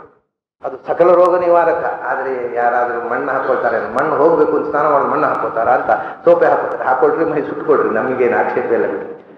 ಹೀಗೆ ರಾಜವಿದ್ಯಾ, ಪವಿತ್ರ, ತೊಳ್ಕೊಳ್ಳು, ಮನಸ್ಸನ್ನು ತೊಳೆಯುವ ಸೋಪು ಯಾವುದು? ಇದಂ ಪವಿತ್ರಂ, ಇದು ನಿಮ್ಮನ್ನ ಸ್ವಚ್ಛಗೊಳಿಸುವಂತಹ ಸೋಪು ಯಾವುದು? ವಿಸ್ಡಮ್, ಭಗವದ್ ವಿಷಯಕ ಜ್ಞಾನದಿಂದ ನಿಮ್ಮ ಮನಸ್ಸನ್ನ ತೊಳೆಯಿರಿ, ಸ್ವಚ್ಛವಾಗುತ್ತೆ. ಇನ್ಯಾವುದರಿಂದ ತೊಳೆದ್ರು ಸ್ವಚ್ಛ ಆಗುದು. ಪ್ರಾಪಂಚಿಕ ವಿಷಯದಿಂದ ಮನಸ್ಸನ್ನು ತೊಳೆದಿದ್ದಾರೆ ಮತ್ತಷ್ಟು ಕೊಳೆಯಾಗುವುದು, ಮತ್ತಷ್ಟು ಟೆನ್ಷನ್. ಅದರಿಂದ ಭಗವಂತನ ವಿಷಯದ ಅರಿವಿನಿಂದ ಮನಸ್ಸನ್ನು ತೊಳೆಯಿರಿ. ಇದಂ ಉತ್ತಮಂ ಪವಿತ್ರಂ, ಇದಕ್ಕಿಂತ ಶ್ರೇಷ್ಠವಾದ ತೊಳೆಯುವ ಸೋಪು ಇಲ್ಲ. ಮನಸ್ಸನ್ನ ಸ್ವಚ್ಛಗೊಳಿಸಿ ಭಗವಂತನ ಅರಿವಿನಿಂದ ತುಂಬಿಸಿರಿ. ಅದಕ್ಕೋಸ್ಕರ ನಿನಗೆ ಇದನ್ನು ಹೇಳ್ತಾ ಇದ್ದೇನೆ. ಅಜವಿದ್ಯಾ ರಾಜವಿದ್ಯಂ ಪವಿತ್ರಂ ಇದು ಉತ್ತಮಂ. ಯಾಕೆಂದ್ರೆ ಅದನ್ನು ಹೇಳ್ತಾನೆ, ಪ್ರತ್ಯಕ್ಷಾವಗಮಂ ಧರ್ಮ್ಯಂ ಸುಖಂ ಕರ್ತು ಅವ್ಯಯಂ. ಪ್ರತ್ಯಕ್ಷಾವಗಮಂ, ಪ್ರತ್ಯಕ್ಷ ಅಂದ್ರೆ ಭಗವಂತ, ಪ್ರತ್ಯಕ್ಷ ಅಂದ್ರೆ ಭಗವಂತ. ತ್ವಮೇವ ಪ್ರತ್ಯಕ್ಷಂ ಬ್ರಹ್ಮಾಸಿ ತ್ವಾಮೇವ ಪ್ರತ್ಯಕ್ಷಂ ಬ್ರಹ್ಮ ವದಿಷ್ಯಾಮಿ. ಅದೆಲ್ಲ ಈಗ ಉಪನಿಷತ್ ಕಲ್ತವ್ರು ಸ್ವಲ್ಪ ಏನು ಇವ್ರು ಹೀಗೆ ಹೇಳ್ತಾರೆ ಅಂತ ಗಾಬರಿ ಆತೇನು. ಎಲ್ಲರೂ ತ್ವಮೇವ ಪ್ರತ್ಯಕ್ಷಂ ಬ್ರಹ್ಮ ವದಿಷ್ಯಾಮಿ ಅಂತಲೇ ಇವರು ಹಾಕೋದು. ತಪ್ಪದು. ವೈದಿಕ ಪಾಠ ಅಲ್ಲ ಅದು. ವೇದ ಪಾಠ ಅಲ್ಲ, ವೈದಿಕ ಪಾಠ. ವೈದಿಕರು ತಪ್ಪಾಗಿ ಊರು ಹೊಡೆದು ಮಕ್ಕಳಿಗೆ ತಪ್ಪಾಗಿ ಹೇಳಿಕೊಡ್ತಾ ಇದ್ದಾರೆ. ತ್ವಮೇವ ಪ್ರತ್ಯಕ್ಷಂ ಬ್ರಹ್ಮ ವದಿಷ್ಯಾಮಿ ಎನ್ನುವುದು ವೇದದ ಪಾಠ ಅಲ್ಲ, ಅದು ಅಬದ್ಧ ಪಾಠ. ಎಲ್ಲ ಪ್ರಾಚೀನ ಭಾಷ್ಯಕಾರರು ತ್ವಮೇವ ಪ್ರತ್ಯಕ್ಷಂ ಬ್ರಹ್ಮ ವದಿಷ್ಯಾಮಿ ಎನ್ನುವುದನ್ನೇ ಪಾಠ ಅಂತ ಒಪ್ಪಿಕೊಂಡದ್ದು. ವೈದಿಕ ಪರಂಪರೆಯ ಮೂಲ ಪಾಠ ತ್ವಮೇವ ಪ್ರತ್ಯಕ್ಷಂ ಬ್ರಹ್ಮ ವದಿಷ್ಯಾಮಿ. ಭಗವಂತನನ್ನ ಪ್ರತ್ಯಕ್ಷ ಅಂತ ಹೇಳ್ತಾರೆ. ಯಾಕೆಂದರೆ ಎಲ್ಲ ಪ್ರತಿಯೊಂದು ಅಕ್ಷದಲ್ಲಿ, ಅಕ್ಷ ಅಂದರೆ ಇಂದ್ರಿಯ, ಪ್ರತಿಯೊಂದು ಇಂದ್ರಿಯದಲ್ಲೂ ಇದ್ದು ನಮ್ಮನ್ನು ಪ್ರತಿಯೊಂದು ಇಂದ್ರಿಯದಲ್ಲೂ ನೇಮಿಸುವನು ಯಾರು ಹೇಳಿ? ಕಣ್ಣಿನಲ್ಲಿ ಇದ್ದು ಕಣ್ಣು ಕಾಣುವಂತೆ ಮಾಡುವವ, ಕಿವಿಯಲ್ಲಿದ್ದು ಕಿವಿ ಕೇಳುವಂತೆ ಮಾಡುವವ, ನಾಲಿಗೆಯಲ್ಲಿ ಕೂತು ನಮ್ಮಿಂದ ಮಾತನ್ನು ನುಡಿಸುವವ. ಯೋಂತಃ ಪ್ರವಿಶ್ಯಮವ ವಾಚಮಿಮಾಂ ಪ್ರಸುಪ್ತಾಂ ಸಂಜೀವಯ ತೆಕಿಲ ಶಕ್ತಿಧರ ಸ್ವಧಾಮ್ನ. ನಾಲಿಗೆಯಲ್ಲಿ ಕೂತು ನುಡಿಸುವವ ಯಾರು? ಕಾಲಲ್ಲಿ ಕೂತು ನಡೆಸುವವ ಯಾರು? ಕೈಯಲ್ಲಿ ಕೂತು ವಿಧ ಕುಸುರಿ ಕೆಲಸಗಳನ್ನು ಮಾಡಿಸುವವ ಯಾರು? ಮೂಗಿನಲ್ಲಿ ಕೂತು ಗಂಧವನ್ನು ಅಘ್ರಾಣಿಸುವವ ಯಾರು? ಇದು ಶ್ರೋತ್ರಂ ಚಕ್ಷು ಸ್ಪರ್ಶನಂಚ ರಸನಂ ಘ್ರಾಣಮೇವಚ ಅಧಿಷ್ಠಾಯ ಮನಶ್ಚಾಯಂ ವಿಷಯಾನುಪಸ್ಯವತೆ ಅಂತ ಮುಂದೆ 15ನೇ ಅಧ್ಯಾಯದಲ್ಲಿ ಕೃಷ್ಣನೇ ಹೇಳ್ತಾನೆ. ಎಲ್ಲ ಇಂದ್ರಿಯಗಳಲ್ಲಿ ಕೂತು, ಆದ್ದರಿಂದ ಅವನಿಗೆ ಇನ್ನೊಂದು ಹೆಸರು ಹೃಷಿಕೇಶ ಅಂತ. ಹೃಷಿಕ ಅಂದ್ರೆ ಇಂದ್ರಿಯ. ಎಲ್ಲ ಇಂದ್ರಿಯಗಳ ಒಡೆಯ ಅವನು. ನಮ್ಮ ಇಂದ್ರಿಯ ನಮ್ಮ ದೇಹದಲ್ಲಿದೆ, ನಾವು ಒಡೆಯರಲ್ಲ. ನಮ್ಮ ಕಣ್ಣು ನಾವು ಹೇಳಿದಾಗ ಕೇಳೋಲ್ಲ, ನಮ್ಮ ಮೂಗು ನಾವು ಹೇಳಿದಾಗ ಕೇಳೋಲ್ಲ, ನಮ್ಮ ಕಿವಿ ನಾವು ಹೇಳಿದಾಗ ಕೇಳೋಲ್ಲ, ನಮ್ಮ ಮನಸ್ಸು ನಾವು ಹೇಳಿದಾಗ ಕೇಳೋಲ್ಲ, ನಮ್ಮ ಬಾಯಿ ನಾವು ಹೇಳಿದಾಗ ಕೇಳೋಲ್ಲ, ಯಾವುದು ನಾವು ಹೇಳಿದಾಗ ಕೇಳೋಲ್ಲ. ಅದರಿಂದ ನಮಗೆ ಹೃಷಿಕ ಇದೆ ಅಷ್ಟೇ. ಹೇಗೆ ಅಂದ್ರೆ ಒಬ್ಬ ಶ್ರೀಮಂತನ ಮನೆಯ ಡ್ರೈವರ್ ಕಿಸೆಯಲ್ಲಿ ಅವನು ಇಟ್ಕೋವಂತ ದುಡ್ಡು ಕೊಟ್ಟಿರ್ತಾನೆ, 1 ಲಕ್ಷ ರೂಪಾಯಿ ಇದೆ. ಅದು ಯಾರು? ದನಿಗಳ ದುಡ್ಡು. ಅವನಿಗೆ ಅದು 10 ಪೈಸೆ ತೆಗೆಯುವ ಅಧಿಕಾರ ಇಲ್ಲ. ಹಾಗೆ ಇದು ಭಗವಂತನ ಕಣ್ಣು ಕಿವಿ ಮೂಗು ನಮ್ಮ ಹತ್ರ ಇದೆ, ಅದನ್ನ ಬಳಸಬೇಕು. ಅವನು ನಮಗೆ ರೈಟ್ ಇಲ್ಲ. ಅದು ಡ್ರೈವರ್ ಕೈಯಲ್ಲಿ ದುಡ್ಡಿದ್ದ ಹಾಗೆ, ಮನೆ ಯಜಮಾನ ದುಡ್ಡು, ಪ್ರೊಪ್ರೈಟರ್ ಅವನು, ಇವನು ಧನಿ. ಹೇಳ್ತಾರೆ ಧನಿ. ಡ್ರೈವರ್ ಕಿಸೆಯಲ್ಲಿ 1 ಲಕ್ಷ ರೂಪಾಯಿ ಇದೆ, ಅವನು ಧನಿ ಅಂತ ಹೇಳ್ತಾರ? ಹೇಳೋಲ್ಲ. ಹಾಗೆ ನಾವು ಇಂದ್ರಿಯ ಸ್ವಾಮಿಗಳಲ್ಲೇ ಅಲ್ಲ. ಇಂದ್ರಿಯಗಳನ್ನು ನಿಯಂತ್ರಿಸುವವನು ಇಂದ್ರಿಯ ಸ್ವಾಮಿ, ಅವನೇ ಹೃಷಿಕೇಶ, ಅವನೇ ಪ್ರತ್ಯಕ್ಷ. ಪ್ರತ್ಯಕ್ಷ ಅಂದ್ರೆ ನಮಗೆ ಪ್ರತ್ಯಕ್ಷವಾಗದೇ ಇದ್ದರೂ ನಮ್ಮ ಪ್ರತ್ಯಕ್ಷದಲ್ಲಿ ಇರುವವ. ನಮಗೆ ಕಾಣಿಸೋಲ್ಲ, ಆದ್ರೆ ಇದ್ದಾನೆ. ನಮಗೇನು ಕಾಣುತ್ತೆ ಹೇಳಿ? ಕಣ್ಣಿನಿಂದ ಪ್ರಪಂಚವನ್ನೆಲ್ಲ ನೋಡ್ತೇವೆ, ನಮಗೆ ಕಣ್ಣೇ ಕಾಣೋದಿಲ್ಲ. ಕಣ್ಣಿನ ಗೋಳಕ ಕಾಣುತ್ತೆ ಅಷ್ಟೇ. ಕಣ್ಣು ಅನ್ನೋ ಇಂದ್ರಿಯ ಕಾಣುತ್ತಾ? ಕಿವಿ ಅನ್ನೋ ಇಂದ್ರಿಯ ಕಾಣುತ್ತಾ? ಏನ್ ಕಾಣೋಲ್ಲ. ಆ ಇಂದ್ರಿಯಗಳೇ ಕಾಣೋಲ್ಲ. ಇಂದ್ರಿಯ ನಿಯಾಮಕರಾದ ಭಗವಂತ ಎಲ್ಲಿ ಕಾಣಬೇಕು? ಅದನ್ನ ಪ್ರತಿಯೊಂದು ಇಂದ್ರಿಯದಲ್ಲೂ ಇದ್ದು ಇಂದ್ರಿಯ ವ್ಯಾಪಾರಗಳನ್ನು ನಿಯಂತ್ರಿಸುವ ಭಗವಂತ ಪ್ರತ್ಯಕ್ಷ. ಅಂಥ ಭಗವಂತನನ್ನ ಪ್ರತ್ಯಕ್ಷವಾಗಿ ತೋರಿಸುವಂಥ ವಿದ್ಯೆ ಇದೆ. ಪ್ರತ್ಯಕ್ಷಂ ಅವಗಮಯತೆ. ಅಂತ ಭಗವಂತ ನಿಮ್ಗೆ ಕಾಣೋಲ್ಲ, ಅಂತ ಭಗವಂತ ಕಾಣದೇ ಇದ್ರು ಇದ್ದಾನೆ ಅಂತ ಹೇಳುವ ವಿದ್ಯೆ ಅಲ್ಲ ಇದು. ಅಂಥ ಭಗವಂತನನ್ನು ಕಾಣಿಸುವ ವಿದ್ಯೆ. ನೀನು ಕಾಣಬಲ್ಲೆ. ಪ್ರತ್ಯಕ್ಷ ಅವಗಮಂ, ಅಪರೋಕ್ಷವಾಗಿ ಅಂಥ ಭಗವಂತನನ್ನು ಕಾಣುವುದಕ್ಕೆ ಸಾಧನವಾದ ವಿದ್ಯೆ ಇದು. ಅಪರೋಕ್ಷ ಸಾಧನ, ಪ್ರತ್ಯಕ್ಷಾವಗಮಂ. ಆದ್ದರಿಂದ ಇದೇನು ಗೊತ್ತಾ? ಧರ್ಮ್ಯಂ. ಧರ್ಮ ಅಂದ್ರೆ ಧಾರಕ ಶಕ್ತಿ. ಇಡೀ ಜಗತ್ತನ್ನು ಧರ್ಮವಿದುತ್ತಮ, ಇಡೀ ಜಗತ್ತನ್ನು ಧಾರಣೆ ಮಾಡಿದ ಭಗವಂತನ ಕುರಿತಾದ ವಿದ್ಯೆ. ಭಗವಂತನ ಕುರಿತು ಇಡೀ ಜಗತ್ತನ್ನು ಧಾರಣೆ ಮಾಡತಕ್ಕ ಭಗವಂತ. ಜಗತ್ತು ಕಾಣುತ್ತೆ ನಿನಗೆ, ಅದರ ಧಾರಕ ಶಕ್ತಿಯನ್ನು ನೋಡು ಅಂತ ನಾನು ಹೇಳ್ತಾ ಇದ್ದೀನಿ. ಮತ್ತೆ ಇನ್ನೊಂದು ವಿಶೇಷ ಏನು ಗೊತ್ತಾ? ಭಗವಂತನ ತಿಳಿಯುವ ಸಾಧನಗಳು ಅಂತ ಬೇರೆ ಬೇರೆ ಶಾಸ್ತ್ರಗಳು ನಾನಾ ಬಗೆ ಹೇಳಿದ್ದಾರೆ. ಇದು ಸುಸುಖಂ ಕರ್ತು, ಇದು ಅತ್ಯಂತ ಸುಲಭವಾದ ವಿಧಾನ ಅಂತ.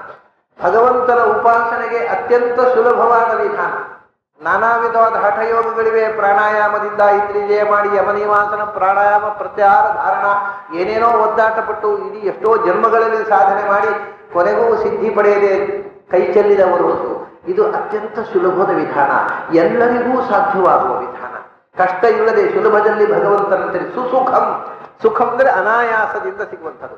ಸುಸುಖ ಅಂದ್ರೆ ಅತ್ಯಂತ ಅನಾಯಾಸ, ಏನೂ ಆಯಾಸವಿಲ್ಲದೆ ಅನಾಯಾಸದಿಂದ ಭಗವಂತನನ್ನು ತಿಳಿಯುವ ಮಾರ್ಗವನ್ನ ನಾನು ತೋರಿಸ್ಕೊಡ್ತಾ ಇದ್ದೇನೆ. ಸುಸುಖಂ ಕರ್ತು ಅವ್ಯಯಂ. ಆದರೆ ಅಯ್ಯೋ, ಇದು ಸುಲಭದಲ್ಲಿ ಅಂದ್ರೆ ಅಷ್ಟೇ ಟೆಂಪರರಿ ಇರಬೇಕು. ಸುಲಭದ ಮಾರ್ಗ ಟೆಂಪರರಿ ಇರುತ್ತೆ, ಅದು ಪರ್ಮನೆಂಟ್ ಅಲ್ಲ. ಅವ್ಯಯಂ, ಇದು ಅಳಿವಿರದ ದಾರಿ, ಇದು ಪರ್ಮನೆಂಟು. ನೀನು ಭಗವಂತ